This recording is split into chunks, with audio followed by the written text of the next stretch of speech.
Welcome to the Silent Empires. Tonight, step into the world of Jimmy Burke, the mastermind behind some of the most legendary heists in American history. Feared for his temper, respected for his intelligence, Burke moved through New York's underworld with the precision of a ghost, calm, calculating, and always one step ahead. As you close your eyes, imagine the dim glow of the airport tarmac, the whisper of money changing hands, and the empire of crime built on loyalty and silence. Before we begin, share your city and the time you're listening in the comments. I always enjoy seeing where these stories reach. And if you enjoy sleeping stories of gangsters and forgotten empires, don't forget to subscribe and join our family.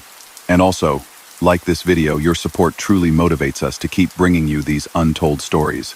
Now, settle in and let the quiet hum of the heist carry you into the night. James Burke was born in New York in 1931, the child of Irish heritage, and spent much of his early life in foster homes. Accounts from people who knew those years describe a rough upbringing, instability, hard rules, and a teenager who learned early to read rooms and protect himself. He found the street faster than school and began with small-time scams, stolen goods, short cons, odd jobs that sat outside the law. Arrests came young. He served time before he was fully grown, and found out quickly that jail teaches its own lessons. In those cells and mess halls, he watched how the smart, older prisoners handled pressure, never panic, never brag, never write anything down. He developed a quiet way of moving through a crowd, cataloging names, debts, and favors in his head. That memory and calm presence became his trademark. After a stretch behind bars in the 1,950 seconds, he returned to Brooklyn and Queens with two tools: patience and a talent for organizing others. By the early 1,960 seconds, he had a reputation for paying people on time, never stiffing a partner, and never bringing unnecessary heat. Those habits drew him into the orbit of Paul Vario, a powerful figure connected to the Lucchese Crime Family. Burke couldn't be a made man because of his Irish background, but he earned trust as an associate who could make money and solve headaches without drama. He set up shop around Ozone Park in South Queens, where his base would become the now famous Robert's Lounge, a bar that doubled as a clubhouse, a meeting point, and a place where favors were called in and debts settled.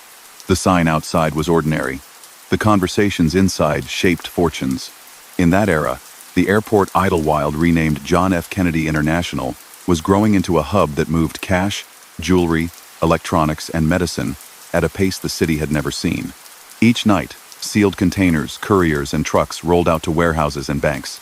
Burke saw not just freight, but a network of people: drivers who hated their hours, handlers who needed a little extra, clerks who knew vault schedules, and security staff with side hustles. He didn't storm gates. He built relationships. He groomed insiders who would whisper when a high-value shipment was on the move. He mapped routines and used that intelligence to intercept cargo with minimal fuss. The method was simple in principle: step in, take the load, disappear, but the key was staging, timing, and ensuring that nobody panicked or got hurt.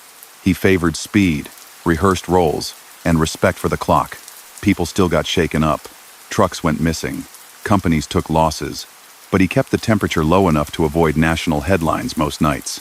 While building that pipeline, Burke diversified.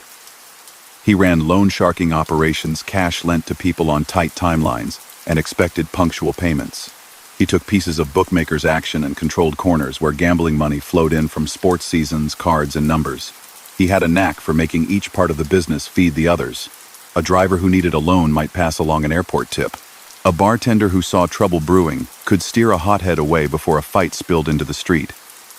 Jimmy kept tabs on birthdays, hospital stays, and weddings. That attention to detail nourished his nickname. He played the gentleman until someone crossed a line. In those moments, intimidation replaced charm. He didn't need to shout for people to understand consequences. Among those drawn into his orbit was Henry Hill, a neighborhood kid who idolized gangsters before he could grow a proper beard. Burke recognized a useful worker, quick, eager, good with people, and put him to tasks, running errands, smoothing introductions, and eventually planning scores. Tommy DeSimone, younger and volatile, was another presence in the crew. Where Hill leaned toward finesse, DeSimone leaned toward menace, an imbalance that made money but also sparked problems. Burke liked earning without chaos. He tried to keep disputes contained and preferred discipline over reckless shows. That tension, profit versus volatility, ran through the next decade of his life. New York in the late 1960 seconds and early 1970 seconds was a feast for anyone who understood logistics. Cargo at JFK featured everything from fine furs to cash consignments. Banks used air couriers as a bridge across continents. Jewelry houses sent stones and settings by the pouch. One of the well-known early scores linked to Burke's circle was the 1967 Air France robbery, in which safe deposit cash disappeared from a terminal. Accounts from participants credit Henry Hill with the inside information and the execution. Burke's role, by most tellings, was guidance, cover, and the business sense to distribute funds without sparking jealousy. Whether he stood on the runway that night or not, his fingerprints were on the planning, and his leadership solidified his status as the airport whisperer who could turn tips into payouts. Extortion and protection money also threaded through his world. When a vendor set up shop near his turf, somebody from the neighborhood would offer insurance against theft or vandalism. Refusal had costs. That pattern was common across New York in that era, and Burke's crew took its share. He kept disputes internal whenever possible, arranging sit-downs to resolve friction with neighboring crews and higher-ups. Even so, the city's underground was not a neat ledger. People vanished. Trucks got found empty on the side of the highway. Business partners feuded. These realities are tied to Burke's name through testimony from former associates and law enforcement records. Some events ended up as sealed court files. Others became headlines. A few incidents, like the disappearance of William "Billy Bats" Bentvena in 1970, entered popular lore after later testimony and film dramatizations. Hill told investigators that DeSimone killed Bentvena after a heated argument and that Burke helped manage the aftermath, an allegation that was never tested at trial in Burke's case. Stories about a young card runner nicknamed Spider shot after a drunken dispute also come from Hill's recollections. They built the legend, but the official record separates allegations from convictions. What remains clear is that violence lurked around the money, and that fear kept people silent. Robert's Lounge functioned as the social heart of this operation. Birthdays were celebrated, tabs were generous, and late-night strategy sessions stretched into dawn. Trophies and photographs lined the walls. When the police sat outside in unmarked cars, Burke offered coffee with a grin, which infuriated and disarmed them in equal measure. His style confused people. Was he a lovable neighborhood figure who bought turkeys at Thanksgiving? Or an architect of theft and intimidation? The truth, as usual, mixed both. He gave to some, took from others, and built a system where loyalty provided cover as long as money kept flowing and nobody talked. By the mid-1970 seconds, law enforcement pressure intensified. Airport officials were tired of explaining missing cargo, and prosecutors began building long cases that assembled dozens of small incidents into organized patterns. Phone taps multiplied.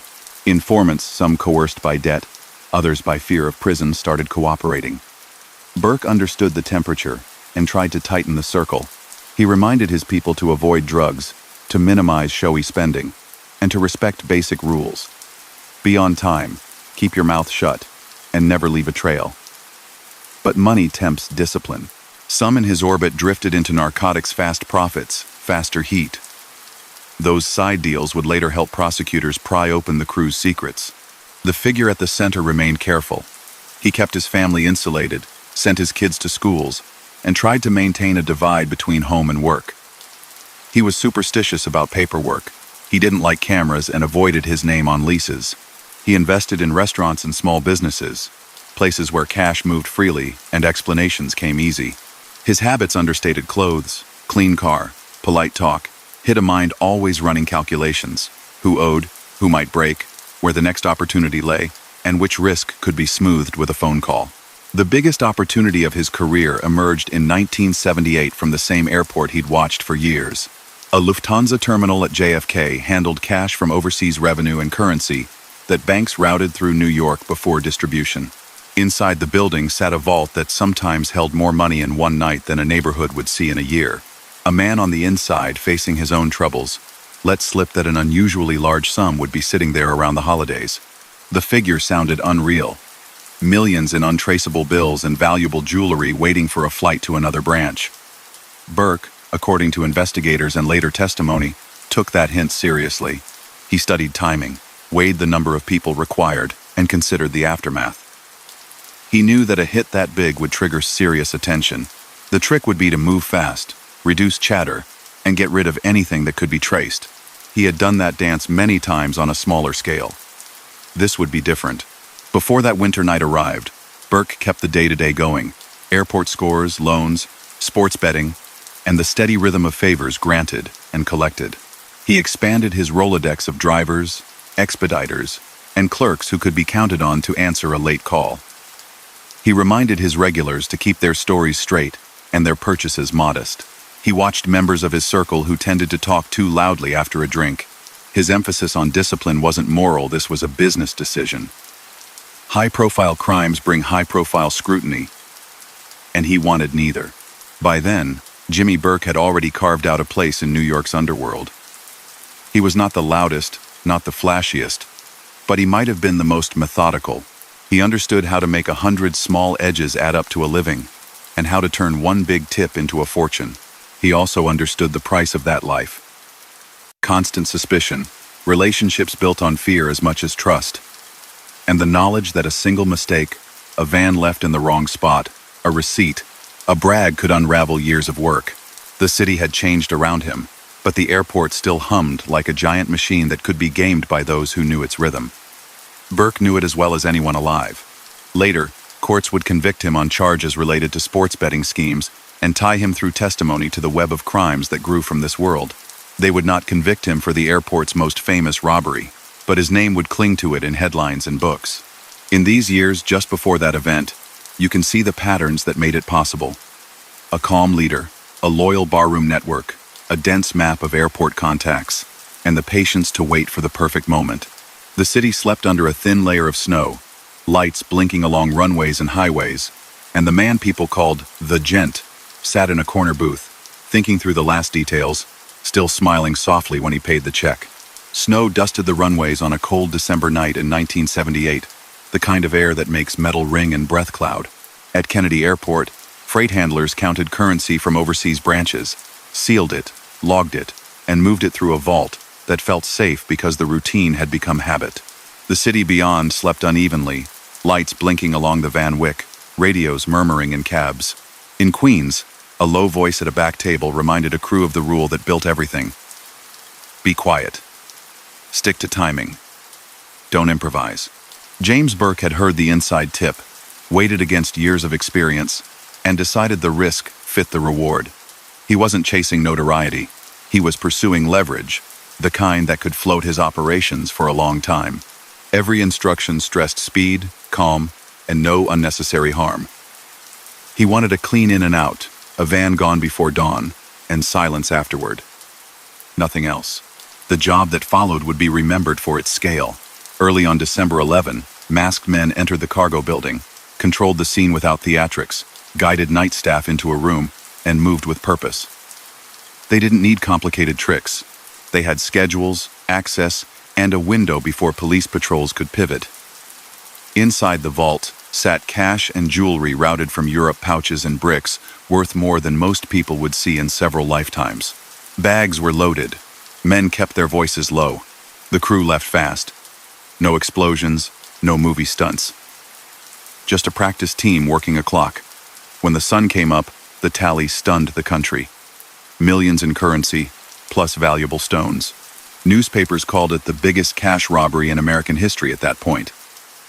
Phone lines at the Port Authority lit up. Federal agents rushed in. The airport tightened security. Rumors flew across every neighborhood bar within hours. Burke, according to testimony gathered later, didn't celebrate in public. He directed the money to safe places and repeated the same warnings he'd always given after a successful score. Don't flash it. Don't buy a new car. Don't gloat. Don't show up late. He wanted everyone to behave as if nothing had happened. He knew that a haul that size would bring a storm. He also knew the storm could be ridden out if nobody made rookie mistakes. But discipline is hard right after a windfall, especially for people who had been dreaming about a big break. Some crew members whispered to girlfriends, hinted to friends, or spent beyond their usual means. New coats appeared. A fancy vehicle caught a neighbor's eye. Those little flashes, the kind Burke hated, multiplied risk by the day. A simple error raised the stakes almost immediately. The getaway van, meant to be destroyed so it couldn't be dusted for prints, was left parked on a city street instead of ending up at a crusher. Police found it.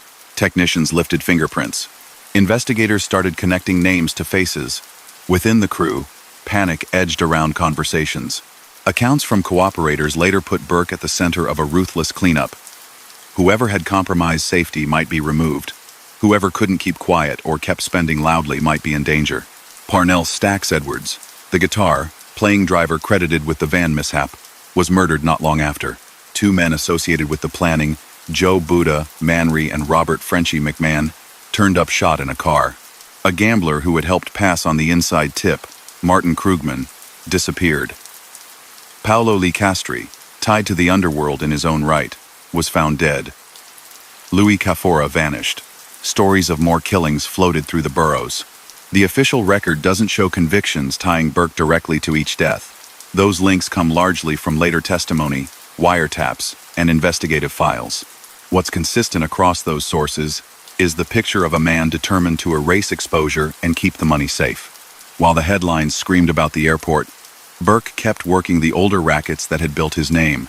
Hijacked trucks still fed fences who moved cigarettes, televisions, liquor, and fabric.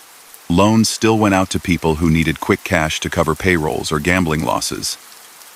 Bookmakers still laid off action when big games came around. Collectors made their rounds.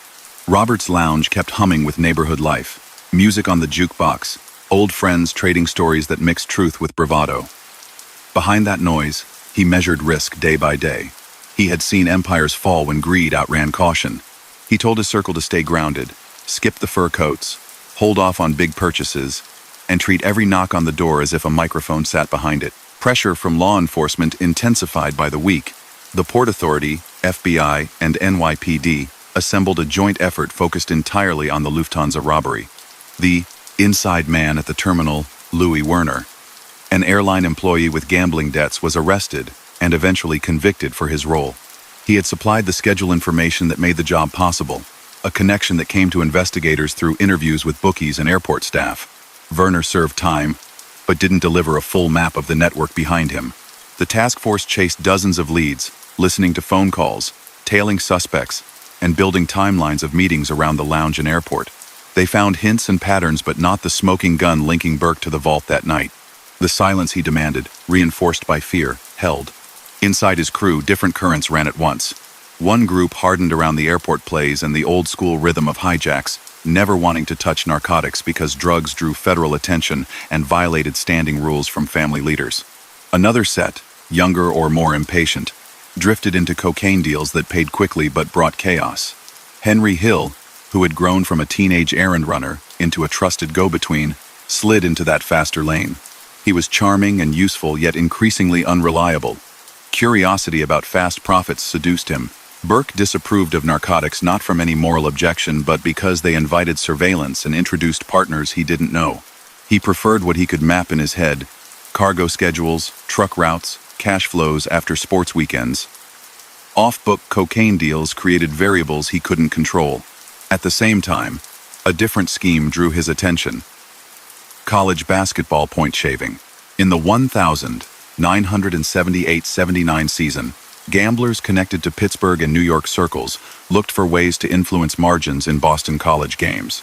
The concept wasn't to throw every contest, but to adjust the final spread just enough to beat bookmakers without drawing obvious suspicion. According to court testimony years later, Hill helped connect those gamblers to Burke, who supplied backing and muscle to ensure debts were paid and instructions followed.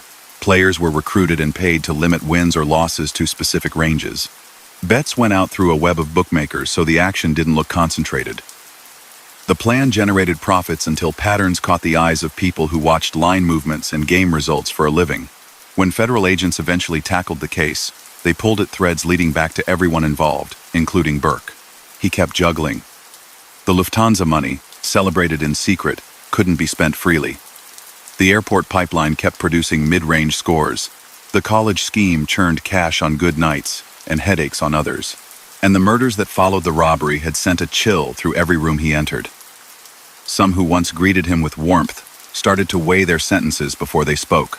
Tommy DeSimone, The volatile younger enforcer who had long hovered between terrible charm and dangerous impulse, disappeared in early 1979.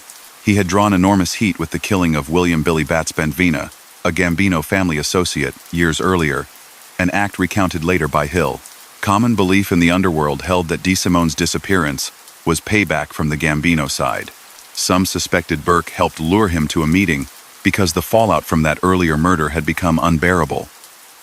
No official resolution ever settled the matter. What's left is hearsay, FBI memos, and the knowledge that Tommy never returned. Agents kept patience. They re-interviewed airport workers. They charted purchases by known associates. They monitored funeral parlors and restaurants where different families crossed paths. They juggled informants. Burke saw the heat and trimmed his circle more. He stopped tolerating anyone who bragged. He rotated meetups, avoided saying anything sensitive in a car, and kept going over the same scripts about staying invisible. A person who asked the wrong question got a stare that told him the conversation was over. He was an organizer at heart. He treated risk like a ledger. What came in, what went out, what unforeseen event might balance the column in a ruinous way. The missing money fascinated the public. Nobody found stacks of it in a basement. Jewelry didn't show up at pawn counters. It was as if the wind blew it away. Insiders whispered about safety deposit boxes rented under false names, cash sealed behind walls, diamonds moved through European fences. One story had a suitcase in a ceiling. Another claimed bills were buried under concrete. Burke never confirmed any of it. He despised the mythology because it invited attention. The reality likely mixed all those tricks. Small packets hidden in many places, converted into assets slowly, washed through restaurants, trucking firms, and construction. He would have designed a dispersal plan that didn't rely on any one person or location. Despite careful habits, little lapses kept creating waves. A friend of a friend mentioned a new Cadillac. Someone flashed a diamond beyond his pay grade. A cousin heard brags about the airport job in a crowded bar. Each pebble threw a ripple. For federal agents, time helped. Investigations of that scale don't close in a month. They depend on friction inside the crew and on someone getting caught on another charge. That break arrived on a warm day in 1980 when Henry Hill was arrested on narcotics charges. He faced serious time. He also feared for his life. By his own account, he believed Burke thought he might flip and would kill him to plug a leak. That fear, combined with the indictment, made Hill cooperate. He sat with agents, told them about the airport robbery, the cleanup, the earlier killings, the point-shaving plan, and the daily grind of the crew's business. He wore wires. He made calls. He let the government map conversations that had never seen daylight before. On tape, voices that had once laughed over beers began to sound cautious. Burke kept his tone even, rarely speaking in a way that could be replayed in court with obvious meaning. He used euphemisms. He deferred. He let others do the talking. Even so, the surrounding facts took shape. Prosecutors, now armed with Hill's testimony and corroborating records, built cases on the college basketball conspiracy, loan sharking, extortion, and related crimes. They still lacked the single piece that would put Burke at the center of the Lufthansa vault that night, but they could surround him with enough charges to keep him in a cell for years. Back in Queens, Robert's Lounge felt different. Some regulars stopped showing up. Men watched the door more often than the jukebox. Rumors of a grand jury fluttered around like cigarette smoke. Burke, still trim and tidy, still polite to the waitress, took his coffee and kept his counsel. He knew that when a former protege starts telling stories under government protection, the odds shift. The map he had carried in his head for years, the one listing who owed him, who could be relied upon, who needed to be watched, was now held by investigators with subpoenas. He started to close the book on anything still dangling. He avoided travel. He told his closest people to keep to family and stay off phones. The Lufthansa task force kept digging but never made it all the way to a Lufthansa conviction for him. Meanwhile, the college basketball case gained speed. Hill went before juries and laid out meetings, cash exchanges, and phone calls. Bookies described lines, bets, and how spreads moved in suspicious ways during certain Eagles games. Players who had been recruited spoke publicly or under oath, some admitting their roles, others fighting the charges. The picture assembled was messy but persuasive. A web of gamblers and gangsters nudging college kids into small adjustments that turned into big profits. The press loved the story because it mixed sports, money, and organized crime. Burke's name began appearing in national coverage that had nothing to do with airports. That kind of visibility was exactly what he had worked all his life to avoid. Even as cases advanced, prosecutors in New York kept assembling homicides tied to the post-robbery chaos, hoping to hold someone accountable for the cascade of deaths. Families wanted answers. Rival crews carried their own theories and grudges.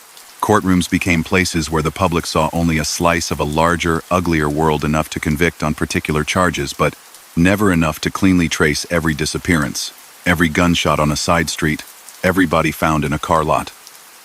Burke lived in that ambiguity, benefiting from it and eventually being trapped by it. He had insisted on compartmentalization.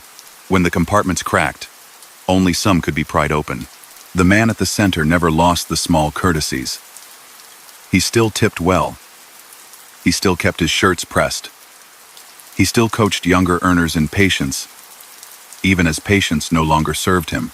He had always believed that the best way to hide was to be predictable in the harmless ways and unpredictable in the dangerous ones. After the winter of 1978, predictability became harder. Too many eyes watched. Too many graves had been dug. Too many banknotes bore serial numbers that might turn up later. Still, in every interview with people who knew him, you hear the same description: calm, calculating, restrained, someone who preferred order over noise. That temperament had built his influence.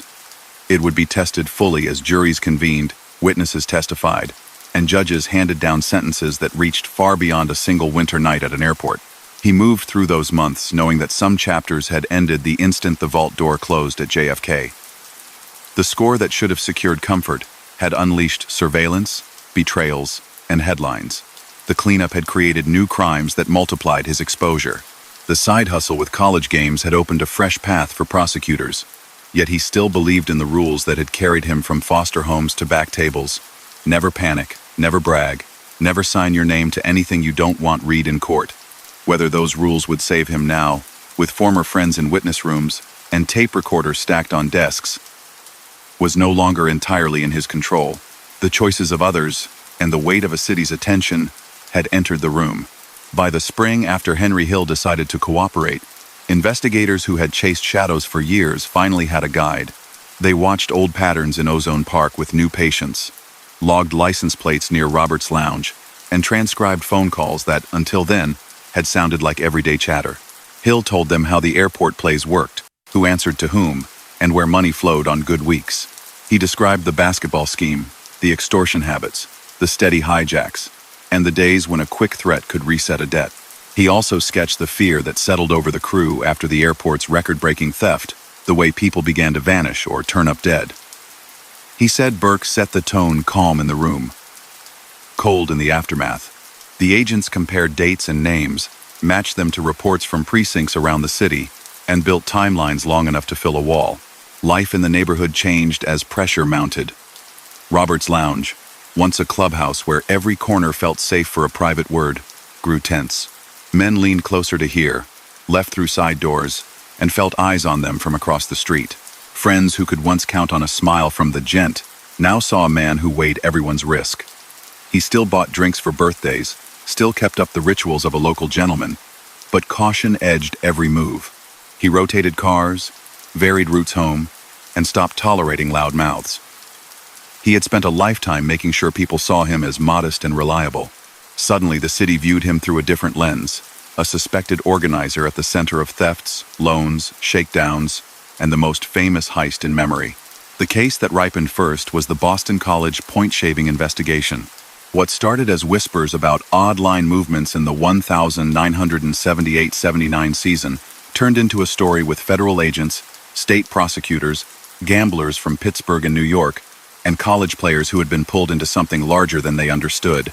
The idea had been simple: influence margins just enough to beat bookmakers without drawing bright lights. It worked until it didn't. Under questioning, bookies outlined strange betting patterns and phone calls that flared right before tip-off. Players admitted meetings, envelopes, and suggestions about how many points a win or loss should land on. Hill put Burke in the room where instructions were given and enforcement promised. In 1982, after a trial that drew national sports coverage, a jury convicted Burke on conspiracy charges linked to the scheme. The sentence that followed ran long 2 decades, reflecting a court's view that fixing games corrupts more than a scoreboard. He was led away in cuffs, not for Lufthansa, but for something he had once seen as a side channel that kept cash moving between seasons. Prison did not end the legal troubles.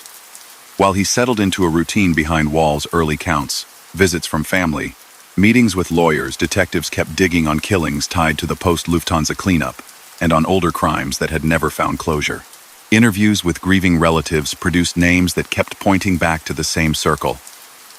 Evidence was thin in places, stronger in others. No one had a recording of orders being given. What prosecutors had were patterns, informants, ballistics matches, and the logic of motive. If a person brought heat to a multi-million-dollar score, or risked exposure by bragging or spending, someone with authority had a reason to make that risk disappear. Among the cases that moved forward, one stood out. A drug dealer named Richard Eaton vanished in 1979 after a dispute over money. Months later, his body was discovered, and the investigation that followed traced debts and threats back through the Queen's underworld. Years passed. Witnesses wavered. Then Hill's cooperation and additional statements gave detectives the confidence to bring charges. In 1985, Burke went on trial in New York for Eaton's murder. The prosecution's narrative painted a picture of a man who enforced discipline the harshest possible way when money or loyalty failed. The defense attacked the credibility of witnesses who had their own charges, deals, or grievances. After deliberation, the jury returned a guilty verdict. Burke received another heavy sentence, 20 years to life, stacked atop the time he was already serving for the basketball conspiracy. Those 2 convictions changed everything about his public image. For years, he had been the polite face of a violent economy, a man known for punctual payments and quiet confidence. Now newspaper columns called him a fixer of games and a man condemned for murder. The court cases never tied him to the night inside the Lufthansa vault, but his name had become synonymous with the robbery anyway, and with the series of deaths that followed. Friends who had once done business without a second thought kept their distance. Some had moved on, retired, or ended up in witness protection. Others were gone, their families left to attend trials and read headlines that provided only partial answers. Inside, he adapted to a new life, built on routine. Guards learned that he kept to himself, kept his area neat, and carried the same reserved demeanor that had disarmed people on the outside. He walked laps, read newspapers, and followed the fortunes of his children the old-fashioned way through letters and approved calls that came with warnings about recorded lines. He stayed away from prison politics where he could, and when he couldn't, he leaned on the same bargaining skills that had marked his time in Queens. Small favors, quiet corrections, never making a scene. The man who had once tracked debts and schedules in his head now counted days and legal deadlines. Lawyers pursued appeals. They challenged the weight given to testimony from cooperators whose own freedom depended on their stories. They argued that juries had been swayed by Burke's reputation rather than the narrow facts of each charge. Some motions won hearings, most failed. Courts upheld the convictions, citing corroboration in phone records, travel patterns, and money trails. A legal clock that had once run in Burke's favor, statutes of limitation, fading memories now worked against him in practical terms. He would be older by the time any relief arrived, if it arrived at all. Meanwhile, the city that had shaped him transformed. The commission case against New York's top mob bosses landed in 1986 with sweeping racketeering convictions. The Lucchese hierarchy shifted.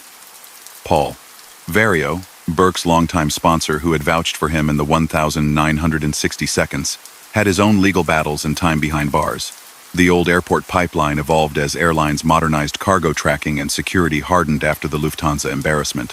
The generation that had learned the craft of hijacking in the 1,960 seconds watched as containers were sealed differently, as cameras multiplied, as electronic records replaced handwritten logs that had once been easy to alter.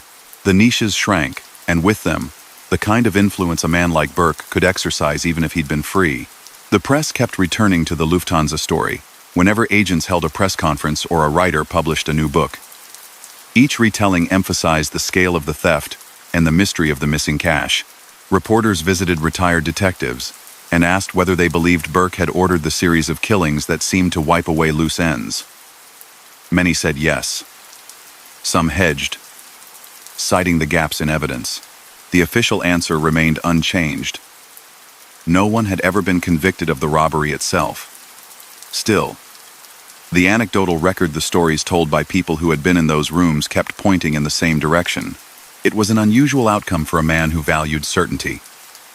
His life's most famous episode would never be settled in court, yet it would define his name far beyond Queens. If there was one rule he kept repeating to visitors, it was a distillation of his career: avoid heat. He told younger men who showed up on visiting days that attention brings risk you cannot control. He had never liked drugs because they attracted federal attention. He had tried to keep his crew from showy purchases after big scores. He preferred 10 small wins to one loud triumph. The winter night at the airport broke his own rule, even as it made him a fortune. The cascade of scrutiny that followed phone taps, informants, wire-wearing friends, showed how little control remains when a case becomes a federal priority. That insight read like a final lesson taught the hard way. His family bore the cost, too. A son drifted into trouble. A daughter built a life far from newspapers. Holidays were reduced to visits through glass and packages inspected by guards. The man who had once made a point of sending food baskets at Thanksgiving could now only make lists of names and dates, hoping to keep track of milestones he would miss. Friends from the old neighborhood aged out of the life. Some got clean jobs. Others carried scars, physical and otherwise, from years spent riding with him. They talked about him like two people. One version was the courteous neighbor who stopped to chat on the sidewalk, who never forgot a birthday, who paid tabs before anyone asked. The other was the cold strategist who paired patience with ruthlessness whenever money or silence hung in the balance. Investigators didn't stop revisiting unsolved cases connected to his circle. Periodically, crews would rip up floors near the lounge location or probe empty lots upstate, chasing tips that promised buried evidence. Sometimes they found fragments that confirmed someone's worst fears. Sometimes they found nothing but concrete and rumors. Modern forensics improved the odds, but time erases traces. Prosecutors knew they were unlikely to bring him into another courtroom again. Age and existing sentences guaranteed he would spend the rest of his years inside. Still, closure matters. Families kept calling detectives, seeking something more than a name in a book when they asked what happened to a father, a brother, a son.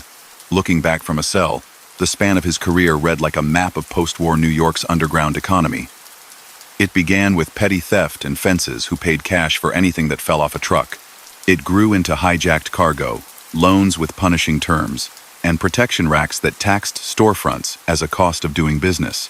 It touched sports, airports, unions, restaurants, and trucking contractors.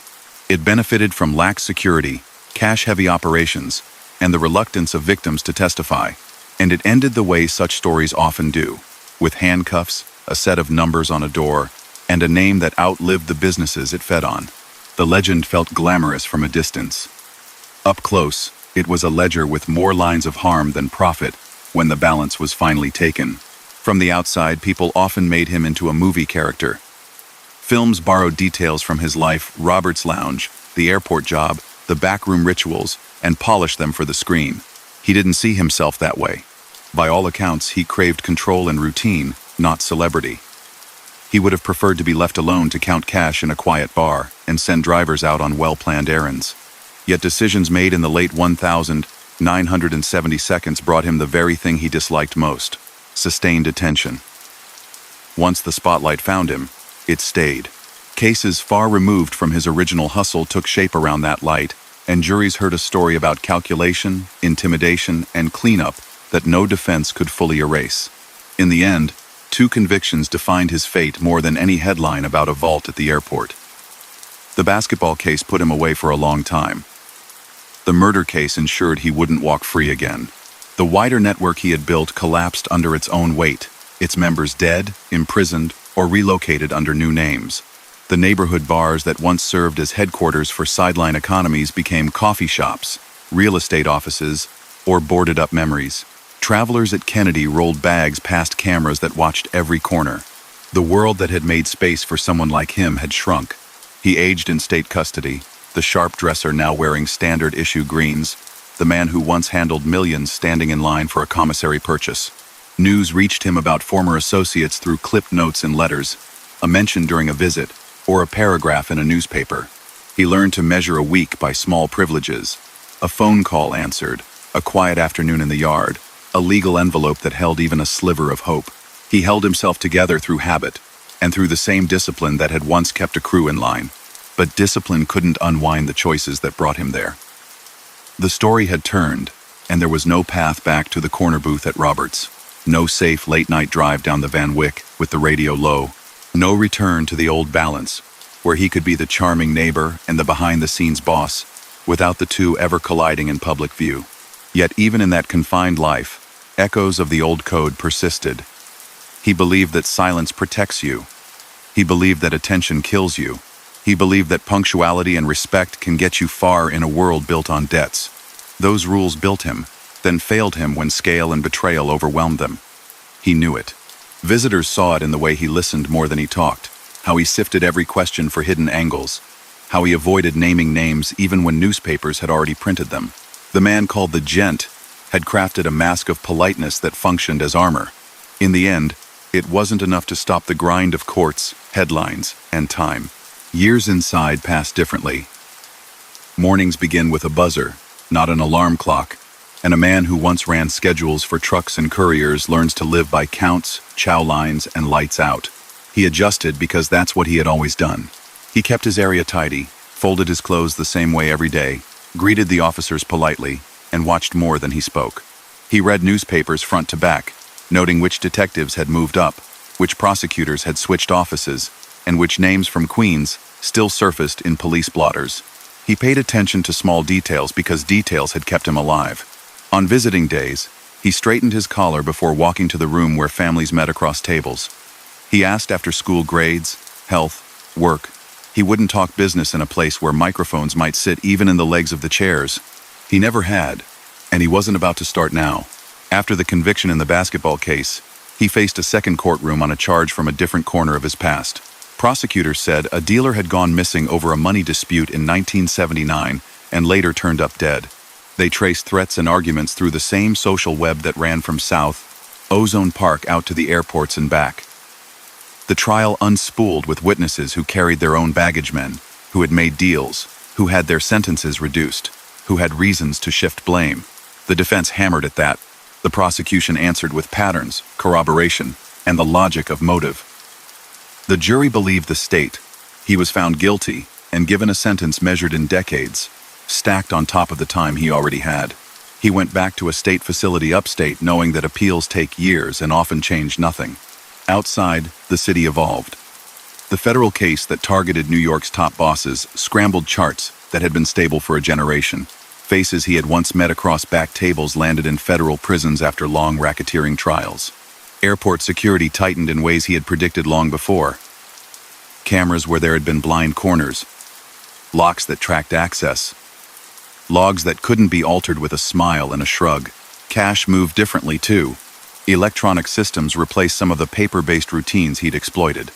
The window he had used so well in the 1,960 seconds and 1,970 seconds had narrowed even before he left the street. By the mid-1,980 seconds, it had almost closed. Detectives never stopped circling the unsolved cases tied to his circle. In the early 1,980 seconds, police dug at the property behind Roberts' lounge after tips suggested graves under concrete. Press reports said bone fragments were recovered. Families waited for word that would confirm what they already suspected. Identifications proved difficult. Time and weather erase traces the way the tide erases footprints. Investigators logged everything, hoping that one more match in a lab would connect a missing person to a place and a date. For the public, the digs gave shape to rumors. For relatives, they offered the hardest kind of hope, an answer that would close a chapter even if it opened old pain. Henry Hill's cooperation changed the larger story in another way. In 1985, a book built from his interviews appeared in stores. Its author, a reporter who had chased organized crime for years, wrote in a plain voice about neighborhood rituals, hijacks, the airport, and a cast of men who had treated crime as a trade. The book reached a wide audience. It told the kind of story people thought they already knew but had never heard in such detail. 5 years later, a film based on the same material put those rooms on screen. The character modeled on the man from Ozone Park was renamed and played by a famous actor. But the outline was close enough that every article reminded readers who stood behind the fiction. Friends who visited him said that guards and other inmates made wisecracks about the movie. He didn't chase that attention. He had spent a lifetime avoiding it. Now it followed him around a yard, ringed by razor wire. He watched the news about that film with the same cool expression he wore in court. He understood that stories don't belong to the people who live them once they become printed words or frames of film. That didn't mean he liked it. He wanted to be a file in a drawer, not a character in a box office hit. The portrayal, like the book that shaped it, drew heavily on one witness's memory. Some scenes matched the grit of the record. Others bent facts to make a scene play. Prosecutors had used Hill's testimony for convictions. Defense lawyers had attacked his credibility. The public, sitting in theaters, absorbed a richer legend than the one that had existed before. The pressure that followed Money back in 1978 had morphed into a different pressure now. Celebrity he never asked for. Family life carried on in the cramped ways that prison allows. He had married young and raised children in a house that tried to keep the outside world at arm's length. Now that world reached in anyway through searches, pat-downs, and schedules. A son drifted toward the same streets his father had walked. News stories later reported that he was shot to death in the late 1980 seconds after getting tangled in a cocaine case. For a man who prided himself on protecting his own, that loss hurt in a way he couldn't express in the visiting room or through a glass partition. Another child left New York to build a quieter life. Holidays were marked by letters, not gatherings. He sent birthday cards on time, the one trait he could maintain unchanged. Appeals moved slowly. Lawyers filed briefs, argued over jury instructions, questioned the weight given to witnesses who had their own cases. Judges reviewed transcripts and weighed the same questions jurors had faced: who to believe, how to treat the gaps that always exist when crimes are committed behind closed doors, which pieces of corroboration mattered most. A few rulings trimmed edges. Most left sentences intact.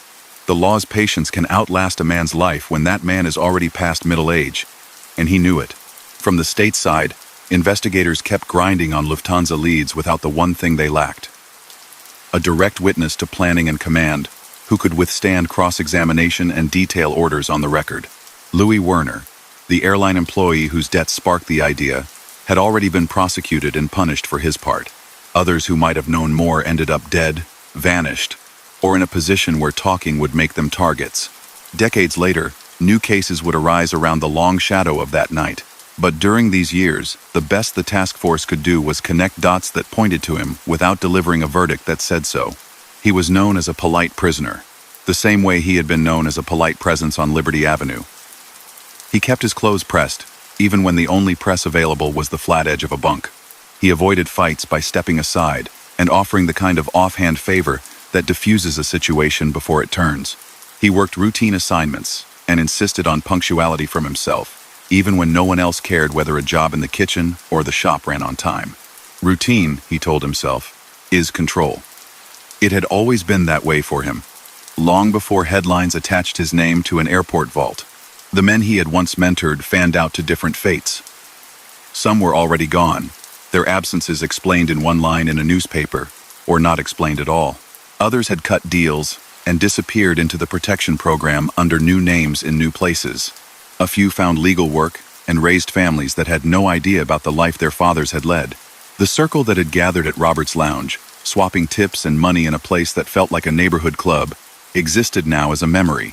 The building itself changed hands and purposes.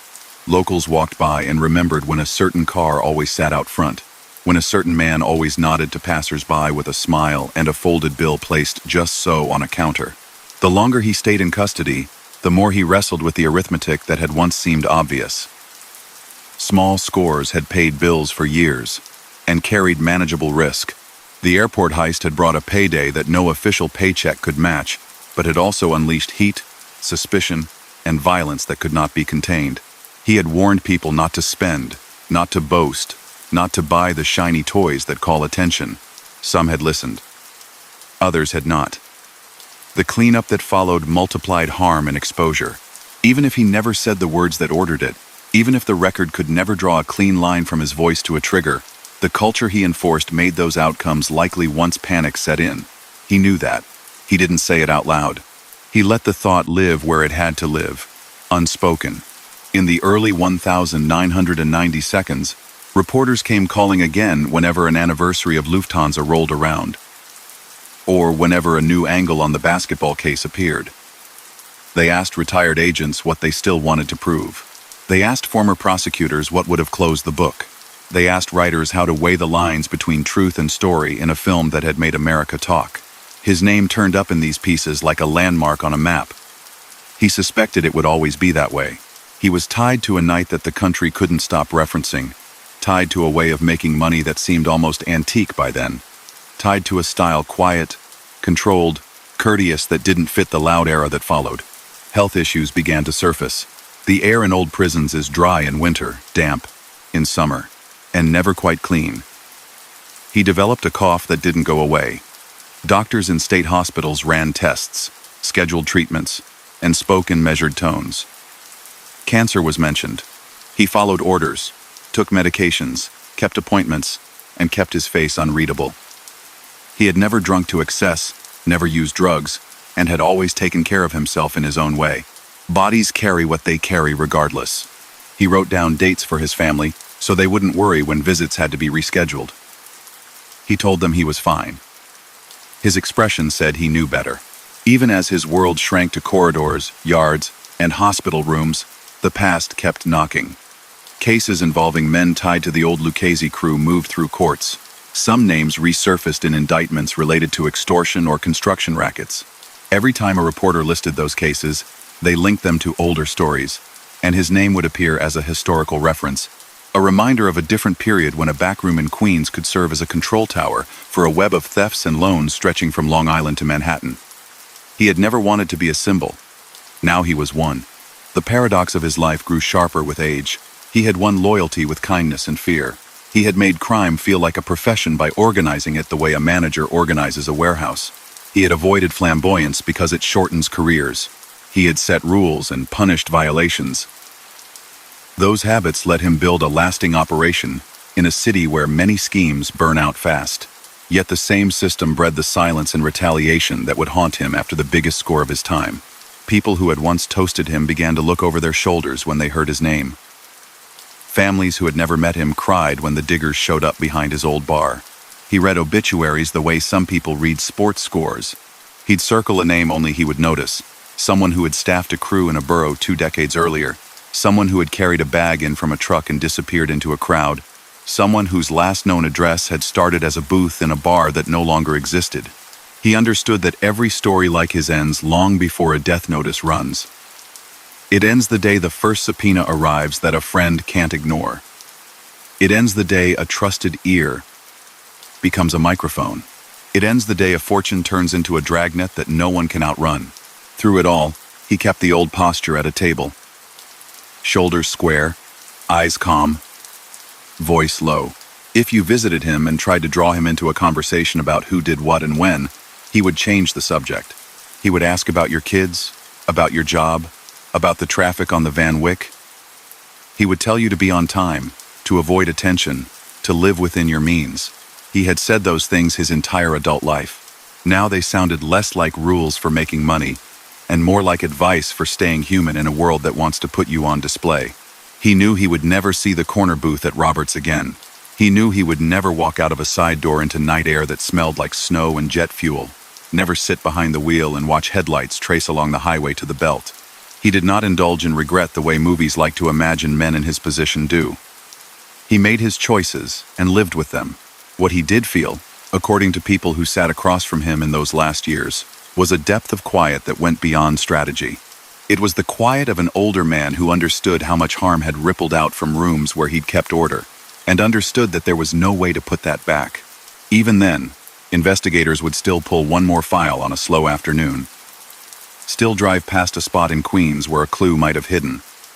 Still run a name through a database. Just in case. The Lufthansa money had dispersed long ago into stones that had changed hands, bills that had been spent and spent again, walls that had been torn down and rebuilt. But cases like that aren't only about recovery.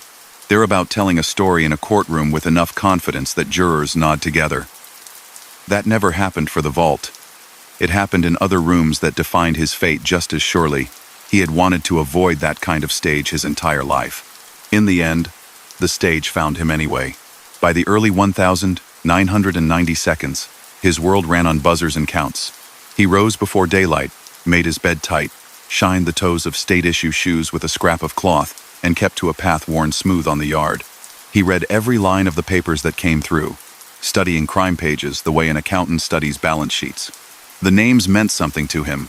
Detectives who had worked cargo thefts at Idlewild back when the runways were new, prosecutors who had sat across from him in court, judges whose rulings shaped the next few years of his life. He could not control much anymore, but he could track time, faces, and the way stories about his past kept traveling far beyond the fence line. He had built his reputation by avoiding spectacle. Cash moved because he was patient. People followed his lead because he paid on time and kept tempers in check. That calculus began to fail after the airport score that made headlines from Queens to California. The theft had paid like a dream and punished like a curse. The van left on a street when it should have been destroyed. The flashy purchases that begged for attention, the disappearances that followed these weren't scenes from a film to him. They were the practical outcomes of panic and impatience. In the 1970 seconds, he had told people to keep their mouths shut, keep living small, and wait out the heat. Some could not. The consequences filled columns and case files for years. He lived with those consequences now. Older, thinner, measured in everything he did. Visits carried the only warmth a place like that allowed. Family came through metal detectors and sat at a table where every sound echoed. He asked after school marks, promotions, winter colds. He never talked business on the inside because he never talked business where a microphone might hide. He had lived by that rule when he was free. He kept it now.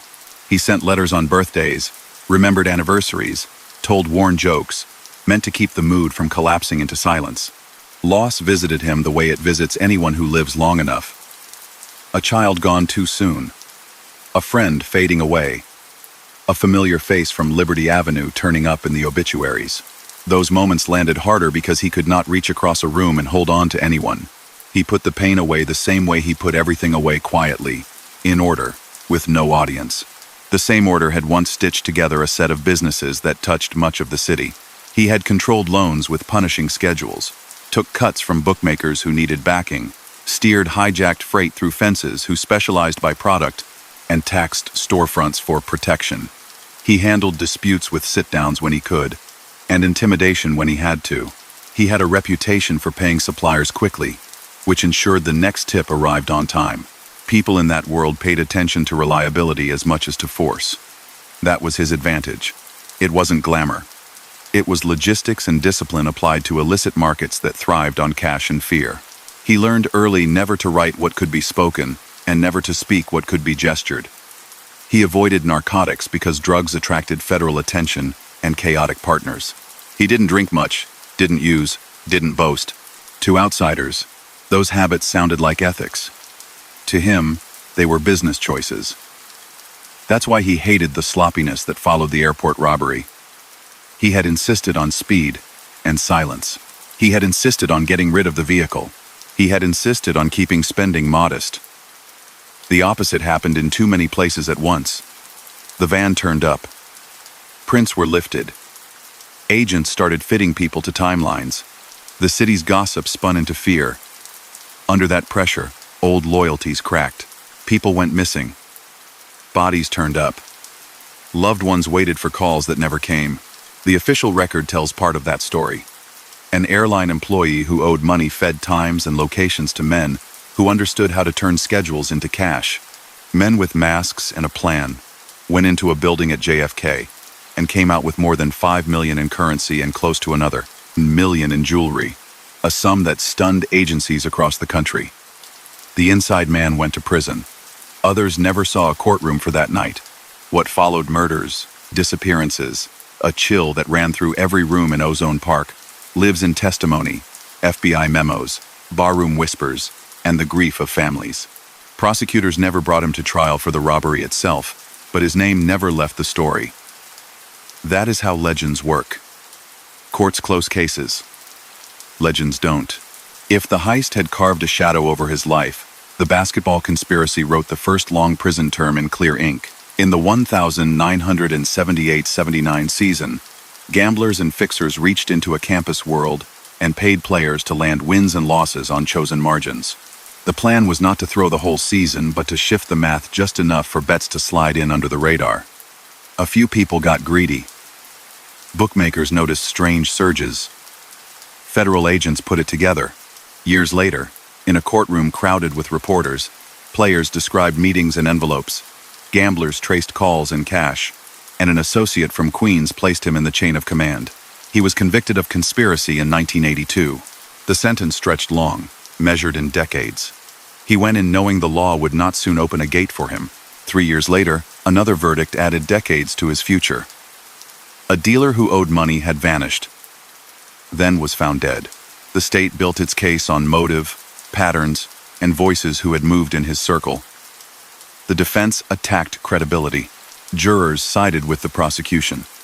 He received 20 years to life on top of what he already had. He returned upstate older than when he had first walked through a cell block, with appeals that would take years and rarely change anything. He absorbed the new reality the way he had absorbed every reality since childhood, by keeping his head clear, his routine set, and his focus on small victories like a seat by the window on a painted cinderblock day. Outside, the world that had fed his operation thinned out. The late 1982 commission case put New York's bosses in federal prisons far from the city.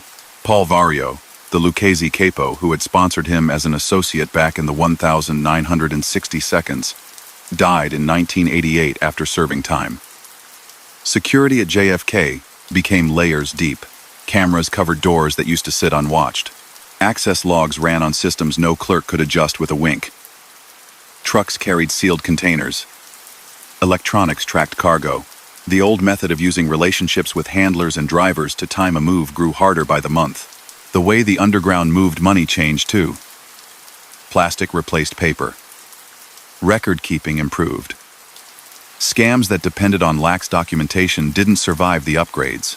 Even so, his name kept surfacing whenever a reporter wrote about the long tale of the airport heist, or the way a small crew had once bent a college season's outcomes. A book in 1985 traced those paths through the eyes of a cooperator and printed private moments as if a camera had always been present. The movie that followed in 1990 amplified the story and turned everyone in that world into characters. He didn't seek the attention. It arrived anyway. People called him by a nickname that had spread beyond Southeast Queens. Guards joked about scenes from the film. Strangers wrote letters asking for autographs he would never sign. He had tried to keep his life off the page. It ended up on every page that covered crime in that era. He handled the attention like he handled everything, by lowering his voice and changing the subject. He told visitors to stay grounded, live small, keep track of what matters, and ignore talk. He would ask about the Van Wyck's traffic or whether a long-shuttered luncheonette had finally become a new shop. He took comfort in details other people forgot because details had built his edge. At one visit, a family member commented on the way he still folded napkins with precise corners. It was a small gesture, but it summed him up as well as any headline. He could control a fold.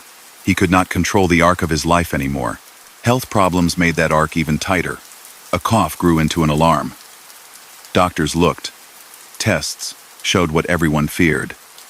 He had fought for control his entire life. You do not bargain with cancer.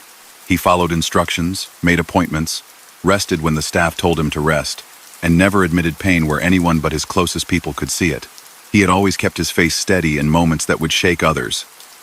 He kept it steady now. He didn't ask for sympathy. He asked for the paper and the box score, and a note about who had stopped by the old block lately. He believed in routine as a way to keep fear from getting loud.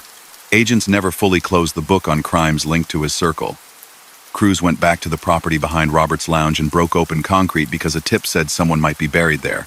Reports said bone fragments turned up, time blurred lines. Forensic tools got better but could not always name the lost.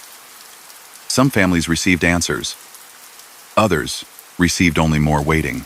Detectives held onto files because that is what they do, because a name deserves to be spoken in a courtroom even decades late. His life moved across those pages like an old watermark, visible in certain light, impossible to erase. In his last seasons, he absorbed how much the city had changed. Storefronts that once paid protection money now sold coffee to office workers. The bowling alley where guys met to swap cash and news had been torn down. The lounge that had been his headquarters was only a story locals told their children who were more interested in sports teams than in the old codes of the neighborhood. Kennedy Airport buzzed with a level of security he would have considered smothering in his prime. Trucks rolled with GPS. Badges tracked access. The margin of error he had exploited had closed. He still received the occasional letter from someone who had once run errands for him, a man now in his 50s or 60s working a regular job, grateful to be out of the life. Those letters carried both affection and relief. They called him the Gent, the nickname that had followed him for decades, and remembered the way he had put a hand on someone's shoulder to calm him down before a night went wrong. They also acknowledged the cost of that calm. People were hurt, families were broken, fear ruled rooms. The writers understood both truths, because they had lived both truths. He had never chased celebrity, and the idea of being remembered as a myth held no interest for him. He wanted his decisions to be known only by the few who needed to know them in the moment. Yet his most famous decision, greenlighting a raid on a vault that held a fortune, ensured he would never escape the public eye. The job's scale made it irresistible to storytellers. The mystery of the missing cash kept it alive for decades after most of the participants were gone. Every anniversary brought another article. Every new book reopened old wounds. His final months followed a path familiar to anyone who has watched a tough man age in custody. He moved between the facility and a hospital under guard, his clothes exchanged for patient gowns, his shoes for slippers. He kept a comb in a pocket. He stayed polite to nurses and officers alike. He held on to dignity because that was one last thing he could hold. He died in April 1996 at 64 at a cancer center in Buffalo, still in state custody, far from the corner booth where he had once paid for coffee with a folded bill and a nod. There was no grand finale, no last statement to reporters. His passing made the papers because the papers had long ago decided his name belonged in their pages. The headline wrote him back into the heist he had never been convicted of, and into the murder case that had sealed his fate. Afterward, the city kept moving. Files stayed open. People who had loved the men who vanished after 1978 continued to call detectives on holidays and anniversaries. Writers kept pitching book proposals. Retired agents still spoke with conviction about what they believed and the lines they wished they could have proven in court. Younger readers found the movie and then the book, and then the old clippings, and were surprised to learn that the story they had watched on a screen had been rooted in rooms where real people made hard, harmful choices. If you look for a lesson in his life, you can find one that isn't moralizing so much as practical. He had built success in illegal markets by being careful, restrained, punctual, and predictable in the ways that cause no trouble. He had avoided drugs because they brought the government. He had avoided flamboyance because it brings envy and attention. He had preferred 10 small wins to one loud triumph. The night at the airport violated his own rule. The fortune that followed could not buy back the quiet that was his best protection. The trials that came later did not mention the vault directly, but that night's echo ran through every proceeding that put him in front of a judge. His story, in the end, reads like a map of a time and a city. Foster homes, a childhood that taught self-reliance too early, a young man's apprenticeship in jails where he learned patience, a rise built on logistics and the psychology of favors, a network that touched airlines and lunch counters, debts enforced by intimidation that could turn into violence, and a downfall driven by federal attention that never let go. The facts are on the record. Convictions for corruption of college games and for a murder tied to money, ties to cargo thefts, airport scores, loan sharking, extortion, and a long series of hijacks, suspicion wrapped around multiple killings, some solved, many not. The man moved through all of it with the same small courtesies, the same neat clothes, the same habit of listening more than speaking. He didn't pretend that the life was something it wasn't. He kept it tidy, because that is how you keep trouble at bay for as long as possible. He knew from the first time a cell door closed behind him as a teenager that you cannot count on anything but your own discipline. That discipline gave him a career in the shadows, and then carried him through years in a system built to break men who cannot sit with themselves.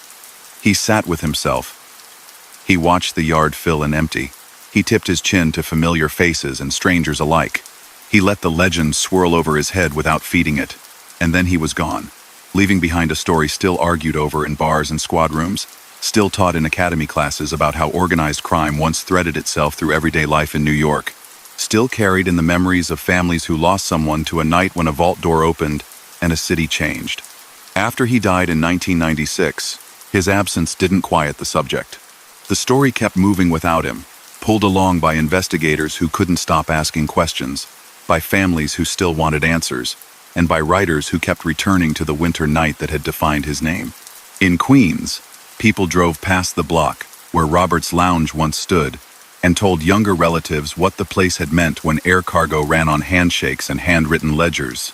In squad rooms, detectives who had started their careers staring at the airport's loading docks now sat near retirement and still felt the itch to prove what they'd long believed about who set the gears in motion.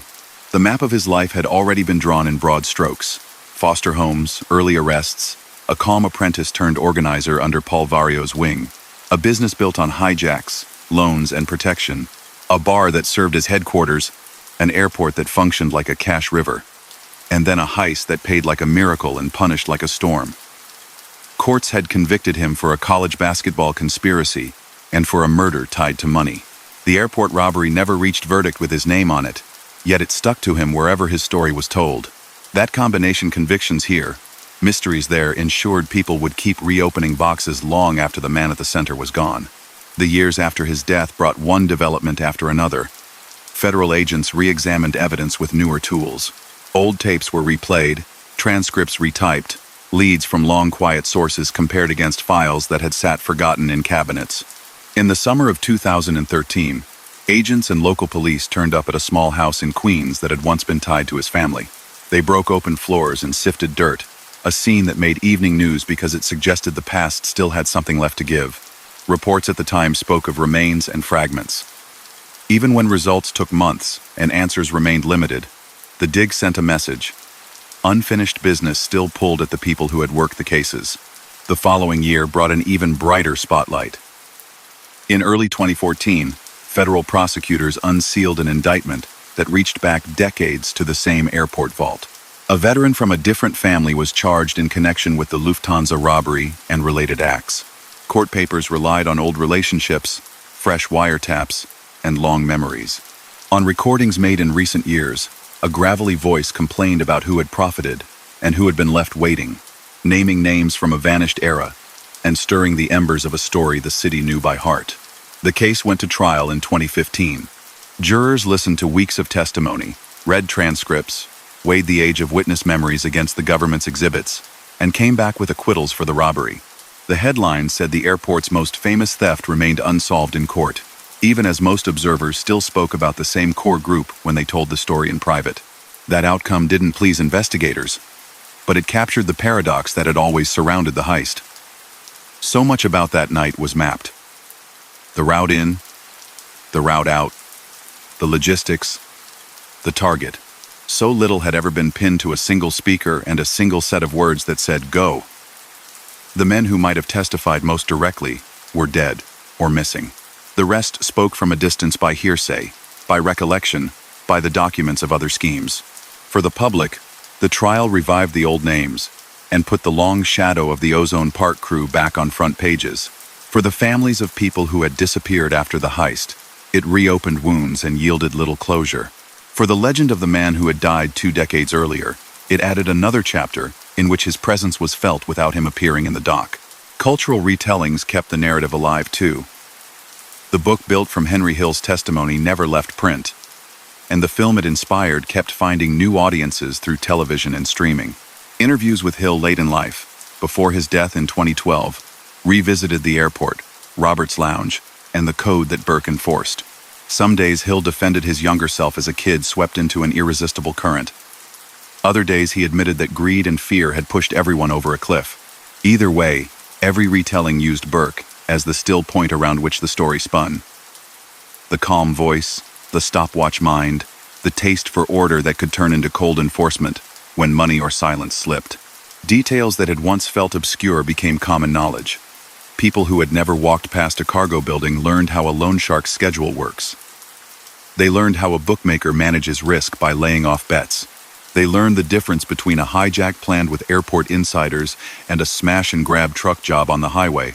Reporters explained how shipments moved through JFK in the 1,970 seconds, why cash flew in from Europe overnight, and how a well-planned team could step into that flow and redirect it for a few minutes without alerting anyone until the sun came up.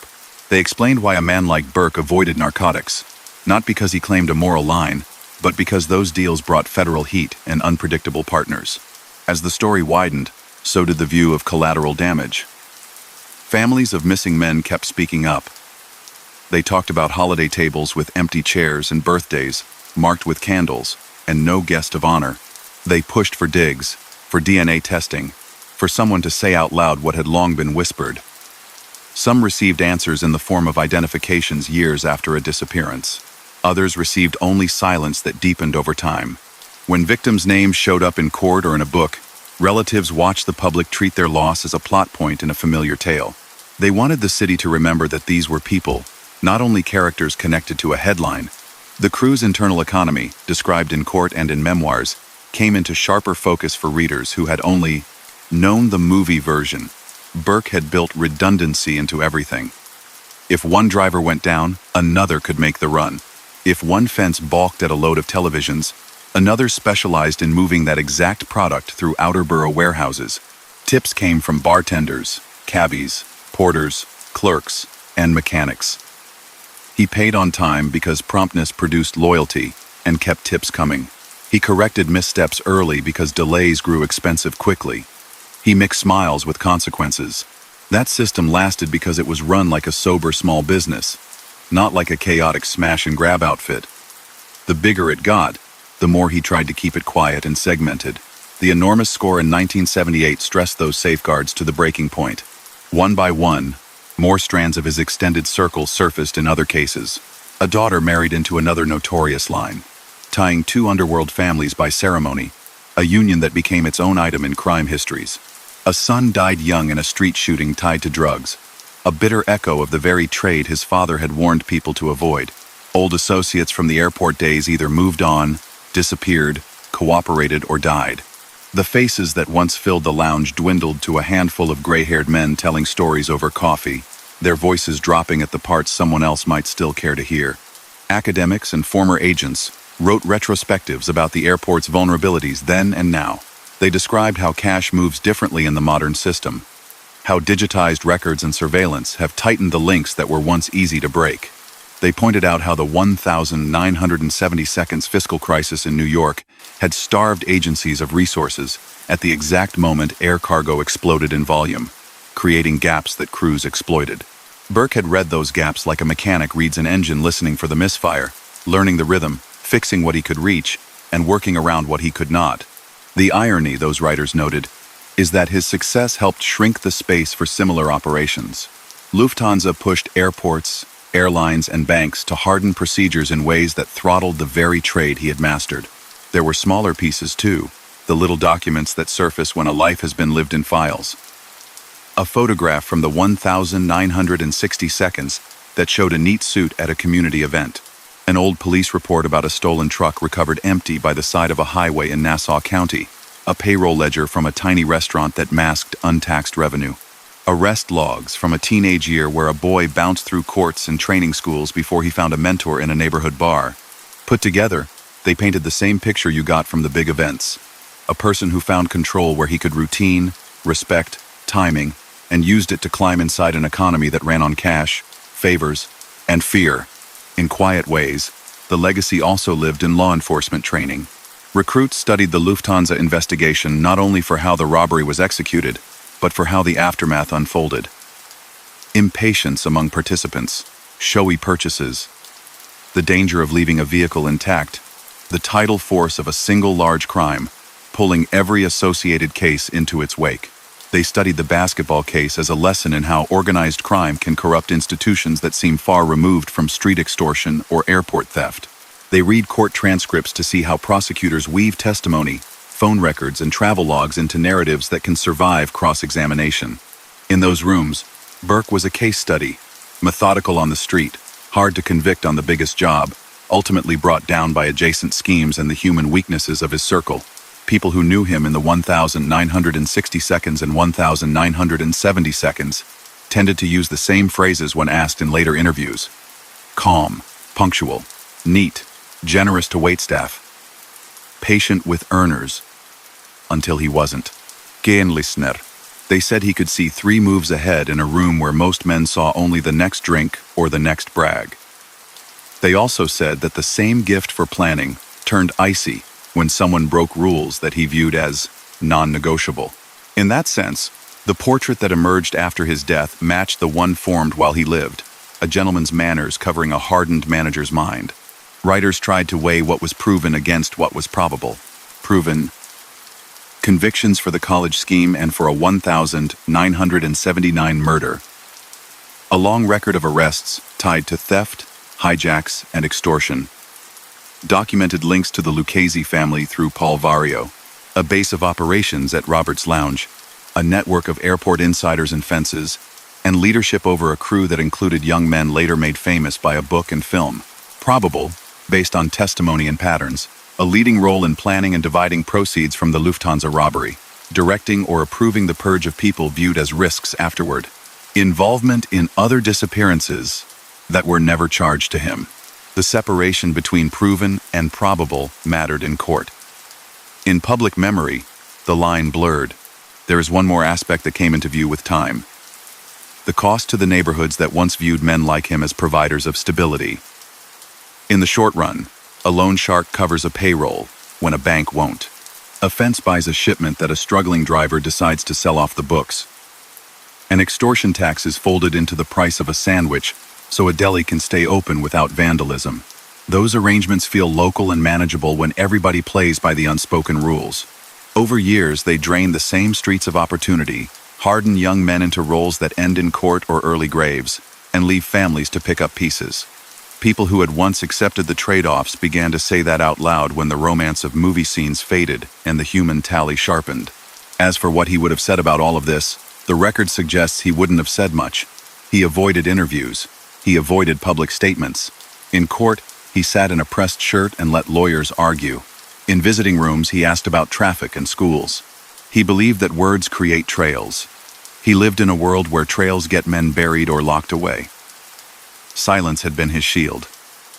Even when that shield failed to save him from long sentences, he didn't discard it. Friends recalled him shrugging at the idea of clarifying his place in the Lufthansa story.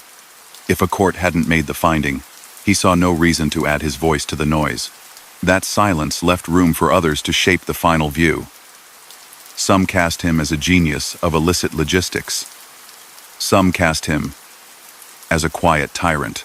Some who loved him or owed him kindness remembered only the folded bills and the steady presence at a bar on a winter night. The fuller picture needs all of it.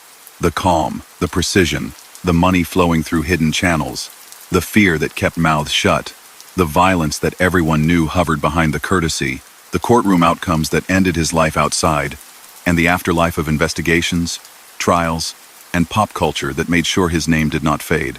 If you walk the airport now, you move through a world he would barely recognize. Scanners, badges, cameras, sealed containers tracked from origin to destination by systems that flag anomalies instantly. The thought of walking a team in and out on a clock the way it happened in 1978 feels like a fable. That change was driven by many pressures: technology, policy, terror fears, corporate standards, but the shock of that December morning played its part. A single night taught agencies that complacency costs, and that lesson hardened into procedures that left little room for men who operate the way he did. By the time the century turned, the people who had shared rooms with him had scattered, aged, or died. The last active chapters attached to his name were written by others. Agents delivering press statements, jurors rendering verdicts, writers filing obituaries, filmmakers rolling credits. His own last chapter had been quiet. A hospital room, a guarded hallway, a folded napkin on a tray.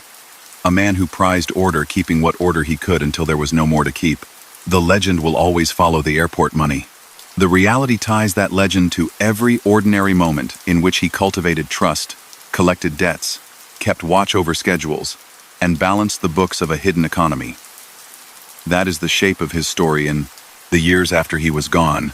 Not a myth you can pin to a single scene, but a long, hard imprint on a city that learned his name and could not forget it. Queens kept 2 maps of him. One was drawn by people who knew the corners he favored, the careful wave to a crossing guard, the way he set a folded bill under a saucer and slid out without a fuss. The other lived in squad rooms, in thick binders stamped with dates and case numbers, a record of hijacks, shakedowns, illegal bets, and a winter night that sent shockwaves from an airport vault to newspapers around the world. Those maps overlapped in one man who learned early that presence can be soft while power is hard. He had built his day-to-day on manners and timing, yet nothing about his influence was accidental. He measured rounds of drinks the way he measured risk. Quietly, with an eye for what comes next. Go back to when he first began to matter in Ozone Park. He was not a headline then, just a reliable problem solver. A truck stalled on Cross Bay? He found a tow and a buyer for what was inside before sunrise. A bookmaker drowning after a bad Sunday slate? He extended credit at a rate that punished late payers and rewarded punctual ones. A shopkeeper paying insurance for the peace of knowing his windows wouldn't break? Collections happened on a schedule with a smile. That was his language. Routine plus cost. He didn't sell dreams. He sold predictability in a world where unpredictability frightens people into bad decisions. It worked because he kept his word. Even when the word came with pressure attached, he honed this method under Paul Vario's protection. Vario gave him room to run because money flowed up and trouble flowed away.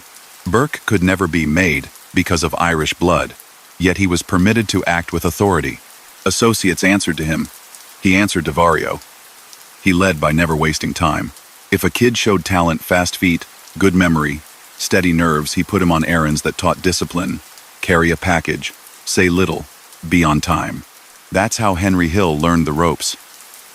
Hill brought a gift for people, could talk to anyone, and had ears for gossip that translated into tips. Tommy DeSimone carried a different energy, the kind that makes money in a hurry and burns it down just as fast. That mixture charmer and hammer needed someone with a cool hand. Burke was that hand. He wanted results, without fireworks. The airport was a lesson in managing systems. Idlewild became Kennedy. A name change that meant nothing to the machines moving money each night. Couriers walked pouches from planes to vaults.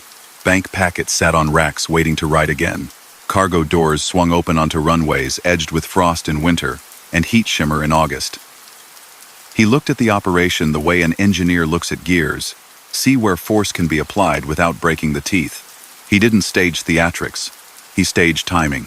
He built relationships with handlers who were underpaid and undervalued, with drivers who hated overtime and loved cash, with clerks who knew what the logs said and what the logs hid. He mapped the flow and moved teams in and out like a conductor who hates missed notes. Before the Lufthansa score, there were other nights that proved the model. In 1967, cash vanished from an Air France strongroom in a theft that fit his taste. Preparation, minimal noise, quick exit, no heroics. The story later told in court and in print credited Henry Hill with the tip and the follow-through. Burke's role was to orchestrate, to keep panic low, to pay out in a way that prevented jealousies from turning into threats. People on the street noticed that when he said $1 would arrive Friday, it arrived Friday. That's how you keep a network loyal. Not with speeches, with envelopes that arrive when promised. Hijacks fed the same machine. He targeted trucks that carried goods with healthy resale value. Television sets, cartons of cigarettes, boxes of liquor, bolts of fabric, cases of pharmaceuticals. A driver gets flagged at a light, a route gets diverted, a truck pulls into a quiet lot, cargo moves to another vehicle, the original rig turns up hours later, empty. Done right, nobody suffers more than a scare, and a company files an insurance claim. Done wrong, tempers flare, injuries happen, police take special interest. He preached, done right. He hated improvisation, because improvisation breeds accidents and charges that never go away. He wanted crew members who could wait for the right chance rather than force a bad one. Loans, sports betting, and insurance rounded out the portfolio. Loan sharking turned need into revenue, week after week. Miss a payment and a collector appears, respectful at first, firmer if delay repeats. Sports betting needed careful risk management. When action tilted too hard on one side of a game, bookies laid off bets to others in the chain. Burke sat on top of segments of that network, advancing cash when needed, demanding punctual returns, smoothing disputes that might derail profit. Extortion worked because everyone understood the cost of refusal. He kept these lines separate enough that a police raid here wouldn't collapse the entire structure over there.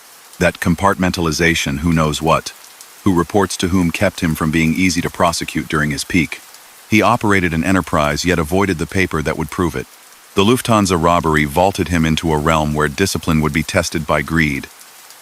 The take was staggering for its time. Millions in currency and jewelry in one burst. He gave orders that matched everything he had ever taught. No new cars, no fur coats, no loose talk. Destroy the getaway vehicle. Keep televisions low. Keep routines steady. Within days, errors began to bloom. A van was left intact. Flashy purchases appeared. Whispers flitted from bedroom to bar backroom. He adjusted the only way he knew would restore control in that world. He narrowed the circle, and people connected to mistakes began to disappear or turned up dead.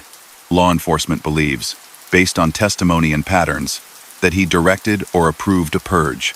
Courts never tied him to specific killings from that period. But family after family learned the same terrible lesson. A fortune does not heal fear, it multiplies it. His dislike of narcotics had always been tactical. Drugs brought federal attention. Federal attention brings taps, long sentences, and informants. After Lufthansa, the temptation to enter cocaine grew in parts of his crew. Money flowed faster than hijacks and gambling, but the toll was worse. Henry Hill, pulled by that tide, got caught and then cooperated. Once Hill began talking in 1980, the government had a narrator who could link loose threads into a coherent tapestry: airport scores, hijacks, point shaving, and the cleanup after the vault. That testimony didn't land a Lufthansa conviction against Burke, but it provided the backbone for the college basketball case that sent him away for a long stretch, and it helped prosecutors secure a murder conviction years later. One man's fear of a lengthy drug sentence tore open a world Burke had spent decades sealing. The Boston College point-shaving conspiracy is important because it shows how his business model adapted. It wasn't senseless muscle. It was leverage applied to a system that moves by margins. Point spreads are numbers that define betting flows. Nudge them with a few baskets, and millions change hands without anyone needing to miss on purpose or lose by 20. The scheme ran on meetings, coded conversations, lines moving just before tip-off, and cash distributed to ensure compliance. Once prosecutors assembled call records and bank withdrawals and combined them with witness testimony, the story made sense to a jury. Burke's conviction in 1982 for that conspiracy put a new definition of him in the public record. Not just a hijacker and loan shark, but a manipulator of games people thought were pure. His other conviction, for the 1,979 killing of Richard Eaton, carried different weight. Here the state argued that a money dispute ended in murder, that discipline in Burke's world had a ceiling, and that ceiling was lethal when he believed a man had betrayed terms. The case succeeded on corroborated points and a believable motive. With that verdict, court said plainly what the street had hinted for years. The same qualities that kept a crew steady: order, punctuality, and intolerance. For sloppiness could harden into violence when he assessed a threat to revenue or silence. His insistence on modest habits became legend because they were real. He wore simple suits. He tipped waitresses well. He rarely raised his voice. He preferred a small family dinner to a big public scene. He remembered birthdays and hospital stays because those gestures bound people to him. That's not charm for charm's sake. It's management through human detail. He understood that respect makes collection calls easier and quiets rooms where panic might otherwise start a chain reaction. He had learned that in institutions where a teenager's best defense is anticipating another person's needs, he turned that skill outward and made it pay. The city changed under his feet. The fiscal crisis, the grind of recession, the cuts to public services in the 1,970 seconds created cracks he could slip through. Airports boomed faster than agencies could harden procedures. Streets where kids looked up to men with shiny cars and wads of cash shaped the next wave of recruits. Then came the 1,980 seconds. RICO prosecutions, stingier parole boards, longer sentences, and a cultural shift that made conspicuous consumption a national sport. He remained old school, distasteful of flash, which is partly why younger men drifted to others who promised faster results with less patience. Those men burned hot and fast. He lasted longer until the night when the biggest score in memory broke every rule he'd honored. Opinions about him remain divided. Some see a mastermind who treated crime like an MBA case study, a disciplined optimizer of illicit markets who broke no rule of his own making until the very end. Others see a quiet tyrant who hid cruelty behind courtesy and kept neighborhoods in line by making fear feel normal. The truth can hold both views at once. He could be generous and cold. He could be a father who cared about school reports and a boss who approved consequences that ended lives. The complexity doesn't excuse. It explains how one person could be loved by some and dreaded by others within the same 4 blocks. The record on Lufthansa remains what it has long been. No conviction for him, yet a body of testimony and investigative work that places him at the center of planning, execution, and post-robbery decisions. Later efforts to prosecute a surviving figure in 2015 ended without a guilty verdict for the heist, a reminder that courts demand a standard of proof legends do not. The dig behind Robert's Lounge and the search of a former family property decades later reflect investigative persistence and community ache, not certainty. Every time a shovel hits concrete in Queens, memory rises like dust. Sometimes the dust reveals names. Sometimes it just settles on everything and everyone again. He built a wall between home and the street. He wanted his children to live outside the newsprint that eventually trapped him. That divide never fully held. A son's death in the late 1980 seconds tied to a drug case marked him in a way prosecutions never could. That loss echoes through any honest account of his life because it rounds the ledger with a debit no one can collect on. It illustrates the human cost in a line of work he had run with such insistence on control. You can influence others' choices, not their fates. When writers assemble his story now, they often break it into clean arcs. Rise, triumph, fall. But real life didn't give him neat acts. He existed in the middle, in the slog of daily adjustments. Who needs a reminder? Who needs a favor? Who merits a warning? Who needs to be cut off? That middle is where money is made in both legal and illegal enterprises. He excelled at that middle. He failed at the moments that required absolute restraint in the face of absolute temptation. He knew better. He did it anyway. People who grew up around him sometimes say the neighborhoods felt safer when he ran things. Doors weren't kicked in at random. Petty thieves thought twice before making trouble near certain bars. Trucks rolled through without chaos. That feeling of safety, though, depended on an invisible tax and a threat that hovered over anyone who didn't pay it. Remove the threat and the safety had to be rebuilt on different terms. Police presence, community work, economic stability. The transition was uneven. Some businesses struggled. Others found new footing. Either way, the era that made room for a man like him was ending. In classrooms where young officers learn case history, he's a lesson in how method beats bravado until ego or greed sneaks in. He's also a lesson in patience for investigators. Without Hill, without the asymmetrical shock of a cooperator who lived at his elbow and talked, prosecutors might never have put him away. With Hill, they found a path that avoided the most famous door in the story and still reached a cell that would never open for him again. The takeaway sits there. Follow money, follow habit, follow the person who decides outcomes quietly, not the one who makes noise. He didn't chase a legacy. He chased control, routines, solvable problems, money that arrives on Tuesday because you said it would. The legacy came anyway, shaped by court records, memoirs, film, and a city's appetite for tales about its darker corners. When people mention his nickname now, they say it with a kind of shorthand for old New York bars with varnished wood, runway lights blinking in winter fog, a man in a neat jacket counting on a clock more than on luck. The harm he caused lives in families who still look for answers. The order he imposed lives in the memories of people who remember the smoothness of a machine he built out of favors and fear. Walk past the spot where the lounge used to be and you might not notice anything special.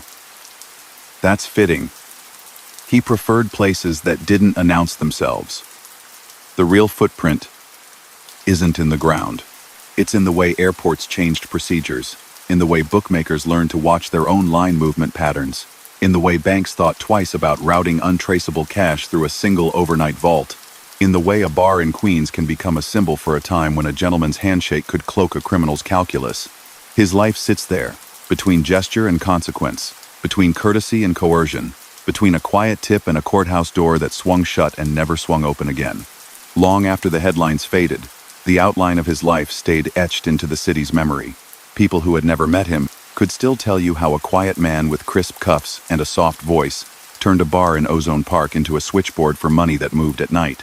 They could tell you he learned to survive in foster homes and institutions, figured out early that keeping your word was a kind of currency, and built a working life out of schedules, courtesies, and consequences.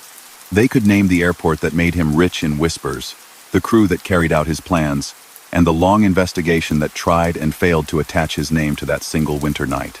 They could also tell you the convictions that did carry his signature. A college basketball plot that bent point spreads for profit and a murder tied to a debt that never got settled any other way. What made him different in rooms like Robert's Lounge was not bluster. He didn't talk himself into trouble. He watched people, learned their habits, and held them to timetables. He paid on time. He hated improvisation. He preferred steady, manageable earnings over windfalls, which is why that December raid on a Lufthansa vault cut against the very instincts that had kept him safe. He had always warned against attention. That night created a tension that could not be dispersed with a few phone calls or a well-timed favor. Even if he didn't set foot on airport property, the logic and rhythm of the job reflected the way he'd handled work for 2 decades. Identify a gap. Seed it with reliable helpers. Move fast. And vanish. The difference was scale. Scale invited surveillance, impatience, and panic. The weeks that followed mistakes, flashy purchases, the van recovered, the list of associates who vanished or were found dead confirmed the risk he had always tried to avoid. List what can be documented, and it looks like a ledger that outlived him.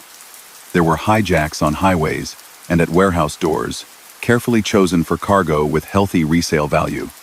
There were loans with rigid terms, collected by men who started polite and grew firmer on a schedule. There were betting operations that stitched together bookies across boroughs, with cash quietly shuttled between them to even out exposure on big game days. There were protection payments folded into the costs of doing business on certain blocks. There were airport scores, from the Air France hit in 1967 to countless smaller intercepts, pulled off with the help of insiders who swapped information for envelopes. There was the point-shaving scheme at Boston College in the 1978-79 season, where players and gamblers helped nudge margins so bets would land on the right side of the number. That case produced a guilty verdict and a sentence that ran into decades. There was the murder of Richard Eaton, tried in 1985, where a jury accepted that a dispute over money ended in death and that Burke bore responsibility. And there were suspected killings tied to the cleanup after the airport heist names like Parnell, Stax Edwards, Joe Buda, Manry, Robert Frenchie, McMahon, Martin Krugman, Louis Cafora, and Paolo Lacastri events that were never charged to him, but that investigators and cooperators have long associated with the drive to eliminate risk. Circles around him carried their own stories into history. Paul Vario, the Lucchese capo who gave him room to work in the 1,960 seconds and 1,970 seconds, went to prison and died in 1988. Henry Hill, who grew up under Burke's eye and later wore a wire for the government, spent years in witness protection and died in 2012, leaving behind accounts that fed a best-selling book and a widely seen film. Tommy DeSimone, the volatile younger earner whom Hill blamed for multiple killings, disappeared in 1979 and was widely believed to have been murdered in retaliation for earlier violence. No official case ever closed that chapter. The crew that laughed along the bar at Roberts eventually scattered through deaths, plea deals, witness programs, and quiet retirements that kept noses clean, and stories half told. Family life didn't escape the weather of those years. He had tried to keep his house insulated from the business that paid the bills. The wall held for a while, and then cracked. One of his sons drifted into the drug trade he had always warned against, and was killed in 1987, another line in a sad list of losses that had nothing to do with court transcripts. A daughter married into a family known for its own criminal history, A link that made footnotes in crime histories because readers like to tie famous names together even when the union was personal, not business. Holiday photos that should have shown a father at a table instead showed letters in a drawer and visiting room snapshots taken under a guard's gaze. After his death from cancer in 1996 at a hospital in Buffalo while still in custody, you might have expected the story to settle. It didn't. Law enforcement went back to sites tied to him. The cement behind the lounge was cracked open in search of missing men. A former family property was searched in 2013, with investigators sifting floors for remains or artifacts that could speak after decades. A year later, prosecutors brought an old-school case that reached back to the Lufthansa robbery. They played tapes where a veteran from another family spoke about who benefited and who didn't, named the old crew, and complained about divides that never healed. The trial in 2015 ended without a guilty verdict on the heist counts. The airport job remained unsolved in court. The cultural verdict, formed by years of testimony, press work, and lore, held him close to the center anyway. If you strip away movie gloss and focus on craft, the lessons that jump out of his life are about logistics and restraint. He didn't succeed because he was daring. He succeeded because he was careful, because he tracked details, because he avoided unpredictable trades, because he managed people with a mix of respect and pressure, because he kept compartments discreet, so a raid in one place didn't cascade into collapse everywhere. He applied those habits to criminal markets that thrived in a cash-heavy, lightly monitored era. He also insisted on rules that kept crews alive. Don't talk, don't show off, don't deviate, don't chase quick wins at the cost of long-term stability. Those rules protected him until they collided with an opportunity that was too big to ignore. The cost of ignoring his own guidelines showed up in the years that followed in the form of taps, grand juries, cooperators, and cases that locked him up until he drew his last breath. His daily style matched that approach. He wore simple clothes and kept them pressed. He tipped generously. He remembered names and dates. He walked into a room and slowed it down by speaking softly and directly. Young earners learned that if you wanted to stay in his favor, you showed up on time, delivered exactly what you promised, and accepted correction without dramatics. Older partners learned that he didn't like being surprised. If you ran a bar, he could put a steady stream of customers on stools. If you ran trucks, he could make sure they didn't get hassled on the wrong block. If you were in over your head with a bookmaker after a bad weekend, he could buy you time at a price that you would feel for a long time. The system traded on the city's appetite for predictability in an era when official channels often felt slow or indifferent. That is why storefronts paid. That is why drivers talked. That is why handlers at an airport would risk their jobs to whisper a schedule. None of that should be mistaken for benevolence.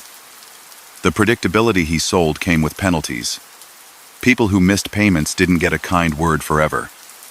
People who bragged learned quickly that attention had a cost. The very qualities that made him a comforting presence in a booth at the lounge, steadiness, patience, order, made him dangerous if he judged someone a liability. That is how a bar that felt like a neighborhood clubhouse could also be the last place some men were seen alive. The public often wants clean lines between good and bad, but the history doesn't give them. It offers a person who rewarded loyalty and punished sloppiness, who fed families at Thanksgiving and sent collectors out the next week, who tried to shield his own children and failed, who ran a smooth machine that depended on fear as much as friendship. The airport taught agencies as much as it enriched crews. Before 1978, cash and stones moved through terminals with routines that had grown lax through repetition. Afterward, doors gained cameras, vaults gained audit trails, badges tracked movement, and shipments came in containers sealed with methods that flagged tampering. Airlines and banks replaced hand-carried pouches with systems that produced records federal agents could read months later when a case came together. Investigators studied the heist and used it to argue for budgets, staff, and tools. Those changes didn't happen because of him alone. They did happen in a world where his methods made plain how gaps could be exploited, and where one night in December embarrassed everyone who thought the system was secure. The college case produced its own reforms. Sports leagues and campuses sharpened awareness about gambling pressures, added compliance staff, and created education programs for players who might be tempted by people carrying cash and easy assurances. Bookmakers learned to monitor line movement more carefully and to spot the tells that accompany manipulation. Prosecutors kept the model handy when other point-shaving rumors appeared at other schools over the years. His conviction sits at the center of those conversations because it was one of the clearest examples that showed how organized crime could reach into spaces that think of themselves as protected by tradition and public esteem. Even as the story has been told and retold, it remains important to separate court findings from accounts shaped by memory. Courts say he conspired to fix games and committed a murder tied to a debt. Courts do not say he ordered or participated in the Lufthansa robbery, even though many investigators and former associates have stated their belief that he did. Courts do not say he personally ordered every killing that followed, even though patterns and testimony point that way in several cases. The distance between belief and proof defines why some families still wait for formal acknowledgement, and why certain headlines always include words like alleged or suspected. That gap also explains why his name draws debate in rooms where retired detectives argue about what they could have proven if only one more witness had stayed alive or one more tape had run a little longer. The same gap keeps the story alive in culture. A book transformed Hill's interviews into a narrative that drew readers who had never set foot in Queens. A film amplified that narrative into an icon of New York crime lore, complete with a character based on Burke who matched the public image, a calm mastermind with iron rules, and a deadly reaction to sloppiness. Those portrayals carry truth and invention in mixed measure. They changed how people imagine the period. They also risked making pain feel like entertainment. Families who lost someone in the cleanup, or who never found a body to bury, live with that tension whenever an anniversary rolls around, and reporters once again ask for quotes about a story that the city refuses to let lie still. If you walk the old blocks now, you will not find the man who once nodded to you from a corner booth. You will find the imprints of his time. Bars that operate like ordinary businesses. Corner stores that pay rent and taxes and don't slip envelopes to stay open. Police who grew up reading about him teaching rookies how to follow cash instead of noise. Airport rules that would make his style of operation difficult to replicate. A neighborhood that talks about him like a weather pattern that lasted too long. Flooding basements and then moving on, leaving behind marks that take years to fade. He left without writing his own version, which is fitting. He believed that words create trails. He distrusted trails. He tried to live where nothing could be traced back to him. In that sense, the ending is ironic. The record that defines him now is a thick stack of paper. Arrest cards from the 1,950 seconds, parole reports, transcripts where witnesses describe late-night meetings, a sentencing sheet that lists years he would serve, an obituary that folds his fate back into the airport that made his name. The rest of the record lives in memory of waitresses who remember envelopes slipped under saucers, of drivers who remember a warning delivered in a level tone, of a city that remembers a winter morning when it woke up to headlines about a vault empty and a mystery that would stretch across decades. Step back and the balance is clear. Money flowed, and then it stopped. People cheered, and then they disappeared. A crew felt untouchable, and then it was in court or in graves.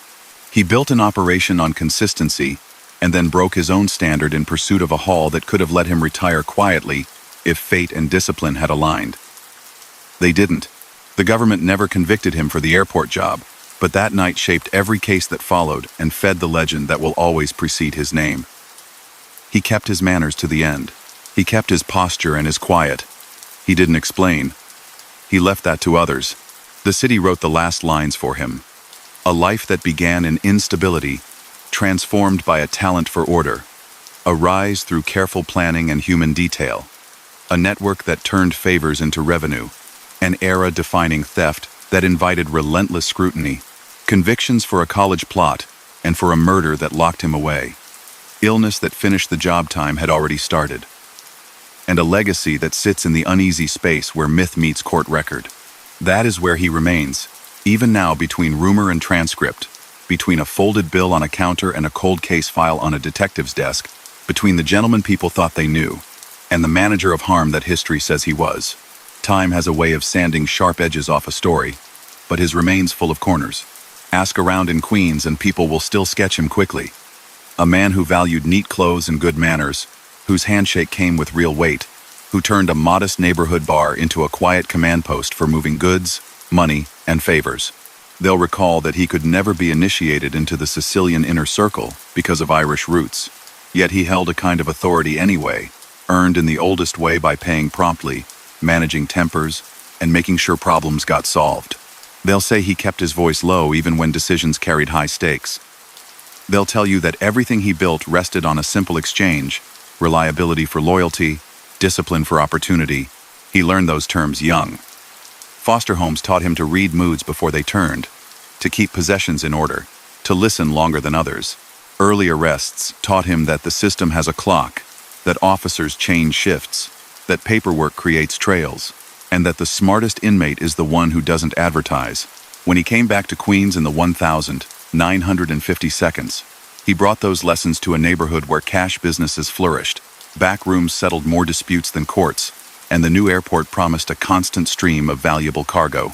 Under Paul Vario's umbrella, he found room to operate.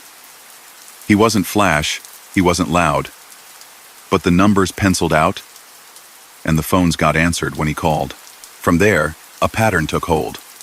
He mapped which trucks carried the right merchandise, which routes offered the least resistance, which foreman could be approached with respect and a little extra in an envelope. He steered hijacks toward minimal friction and maximum resale value. Electronics, cigarettes, liquor, fabric, pharmaceuticals. He bankrolled sports betting operations where odds were balanced across a web of bookies. He extended loans that kept businesses alive and debtors on a short leash. He collected insurance for storefronts that feared vandalism or theft. Each piece of the machine fed the others. A driver who needed a short-term loan might also know when a shipment of new televisions left a warehouse. A bartender who saw a teamster losing badly on Sunday could tip off a collector on Monday. He didn't rely on luck. He relied on systems and on people he kept punctual with favors and consequences. The airport, newly renamed John F. Kennedy, turned out to be the perfect proving ground. Overnight pouches moved currency and jewels from Europe into vaults where routine replaced caution. He understood that routines can be exploited without brute force if you know who holds keys, who tracks logs, who hates overtime, and who could use extra cash before the holidays. The Air France theft of 1,967 fit his approach. Preparation, speed, and a vanishing act that left little for the papers besides a stunned total. Those who participated remembered getting paid on time and being told to keep quiet. The airport didn't notice him so much as it felt the breeze of someone who knew how to slip in and out between guards' glances. He liked to say, in conversations that stop short of confession, that attention creates trouble you can't contain. Which is why the Lufthansa robbery sits at the center of his story, as both proof and warning. In December 1978, men walked into a cargo building and walked out with a fortune. The take startled the country. He wasn't charged in that case, but investigators, former associates, and court filings in adjacent matters built a ring of inference around him. The planning mind, the payout manager, the keeper of discipline who hated errors. Within days, errors appeared. A getaway van that should have been destroyed was found intact. Fingerprints gave agents a starting point. Purchases announced themselves in bright colors and chrome. That's when old rules reasserted themselves with a vengeance. People who posed risks began to vanish or turned up dead. Families waited by phones. Detectives followed leads across boroughs and found silence. Silence had long been his rule. He resisted narcotics precisely because drugs created the loudest noise, a federal buzz that never dies down and often turns partners into informants. Even so, parts of his circle drifted into cocaine trade after the airport score. Quick money brought quicker danger. In 1980, Henry Hill was arrested on a drug case and chose to cooperate. With Hill, investigators acquired a narrator who could name meetings, explain hierarchies, and connect small episodes to larger patterns. Those conversations helped prosecutors build the Boston College point-shaving case, where gamblers and players nudged margins during the 1978-79 season to beat spreads. In 1982, a jury found him guilty of conspiracy. That verdict put him behind bars for a long time.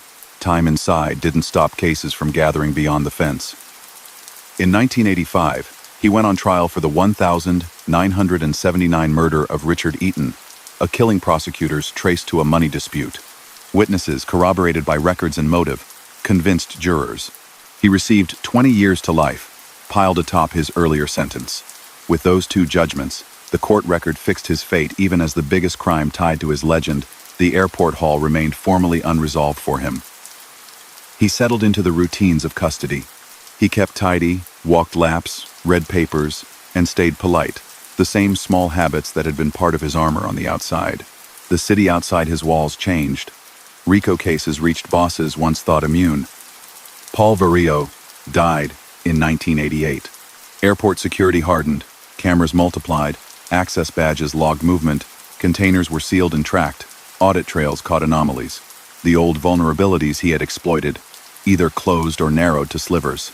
Sports leagues improved education and monitoring after the Boston College scandal, telling players what pressure looks like when a smiling stranger offers easy cash for a few missed shots or a certain final margin. His family tried to insulate themselves from the storm. It didn't hold. A son was shot dead in 1987 after sliding into drug deals his father had warned against. Another child married into a notorious lineage, a private connection that later drew public attention because readers liked to link famous bloodlines. Birthdays were marked by letters. He kept reminders on paper, a list of dates, the way he had always kept lists in his head. Pain rarely got spoken aloud. He remained composed, a trait that had carried him through hard years, and now served as the last thing he could control. When illness arrived, it cut through composure like it cuts through everything. Cancer pulled him from regular blocks to hospital wards under guard. Even there, he stayed courteous. He kept a comb within reach. He asked for the sports section. He died in April 1996 at 64, at a hospital in Buffalo, still a state inmate. With that, a life measured in logistics and low voices ended without a final speech. Papers ran obituaries that returned him to the winter of 1978, whether he wanted to be tied to it or not. Reporters called retired agents for one more quote. Neighbors remembered a tipper with a calm presence. Families remembered a name that hovered around missing men. The story didn't stop with his death. In 2013, agents searched a former family property in Queens, breaking floors and sifting dirt for remains or artifacts that might answer old questions. Public statements were cautious. No definitive discovery was announced. In 2014, prosecutors charged a veteran from another family with crimes that included the Lufthansa robbery, playing tapes where old grudges were aired and old names repeated. The trial in 2015 ended with acquittals on the heist counts, a reminder of the gulf between widely held belief and evidence that meets legal standards decades later. For loved ones of men who never came home after the airport job, the acquittals reopened hurt without supplying closure. The balance sheet of his life looks stark when laid out plainly. Documented crimes include hijacks, cargo thefts, loan sharking, extortion, illegal sports betting operations, the Air France robbery in 1967, the Boston College point-shaving conspiracy that produced a conviction in 1982, and the 1,979 murder that yielded a guilty verdict in 1985. Probable, but unadjudicated events drawn from testimony, investigative patterns, and internal underworld accounts include directing the Lufthansa robbery and the deadly house cleaning that followed. He avoided narcotics as a central line, not because he drew moral lines, but because he believed in managing risk, and federal cases are hard to outrun. He separated compartments to keep a raid in one corner from wrecking every corner. He stayed modest in dress and habits, believing in an old lesson. If people remember you only as polite and punctual, they remember less that could hurt you. Public memory often gauges an underworld figure by theatrical moments. He cultivated a different scale. He valued the middle distance. The days between headlines where money is actually made, where favors get repaid, where a warning delivered in a steady tone resets a drifting partner. That's why the aftermath of the airport theft felt so poisonous. It violated his principles. It proved him right and wrong at the same time. Right that attention breeds chaos. Wrong in believing his rules could hold under temptation that large. The cleanup that followed spray-painted fear over neighborhoods that had once viewed him as a guardian of predictable order. The same courtesy that charmed people at the front of the bar did not soften the harsh logic applied in back rooms when he judged someone a threat. One more element belongs on the page: the way this story reached people who might otherwise have left it alone. Henry Hill's interviews became a book, that shaped how readers saw the period. The film based on that book gave the story global reach. Burke's fictionalized double on screen looked like the man people in Queens had known cold calculations wrapped in gentle manners. Those portrayals hold truth and embellishment. They kept a spotlight on a place and time long after many of the participants were gone. They also complicated mourning for families who still wanted to lay flowers on graves that had not been found. Culture can make pain look elegant. Real life does not. Investigators still teach this history. Recruits learn how a vault full of cash can tempt not just thieves but bad habits. They learn how a single mistake, a van left on a city street, can give a case years of oxygen. They learn how lullabies of routine at an airport can turn into vulnerabilities if no one asks fresh questions. They study the Boston College case to understand how organized crime pressures can seep into institutions that view themselves as insulated from street trades. They read transcripts where a calm voice leaves just enough unsaid to frustrate prosecutors. From a distance, that restraint looks clever. In court, it can be the line that separates a belief from a conviction. Neighbors, meanwhile, talk about costs. Some will tell you the blocks felt orderly under his watch. Others will remind you that order built on fear taxes, a community in ways spreadsheets miss. Kids learn the wrong lessons about power. Owners price protection into every sandwich. Secrets carve hollows inside families. When the hidden tax ends, rebuilding trust takes years. His era still hangs over evening conversations on stoops when someone mentions the lounge that isn't there anymore, the funeral homes that handled too many quiet services, the cops who drank coffee outside and pretended not to watch a doorway while watching every car that parked out front. What remains after all the files and retellings is a portrait of competence turned inward on the city. He had talent for timing, for reading people, for turning gaps in oversight into revenue streams.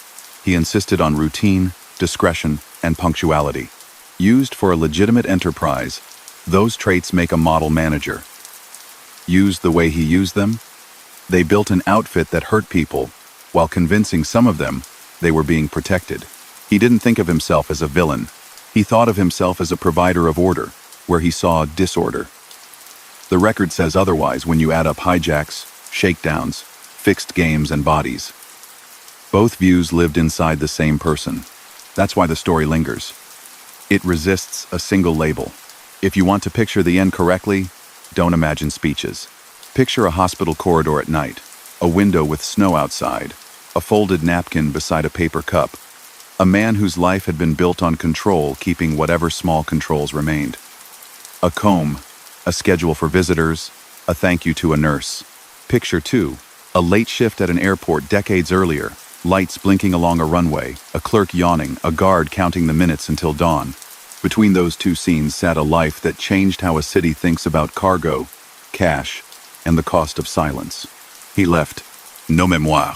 He left a trail of effects: safer airports, savvier bookmakers, compliance officers on campuses, training manuals for detectives, empty chairs at kitchen tables, a film that will be watched for decades, and a lesson about the danger of believing you can scale up risk without scaling up the consequences. His name will always carry that winter night with it, fairly or not. The court record ties him to other crimes that explain more than enough on their own. The streets he once walked now move to different rhythms.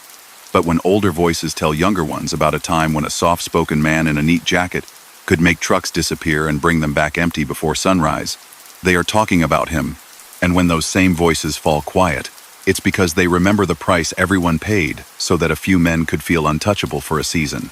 And so ends the story of Jimmy Burke, a man whose charm masked danger and whose brilliance built an empire of quiet power. From the shadows of New York to the whispers of the Lufthansa Heist, his name became legend spoken in fear, respect, and awe. But every empire, no matter how cunningly built, eventually fades into silence. As the night deepens, let his story drift away like smoke in the dark. Rest your mind, close your eyes, and let the calm of the night steal you away. Good night.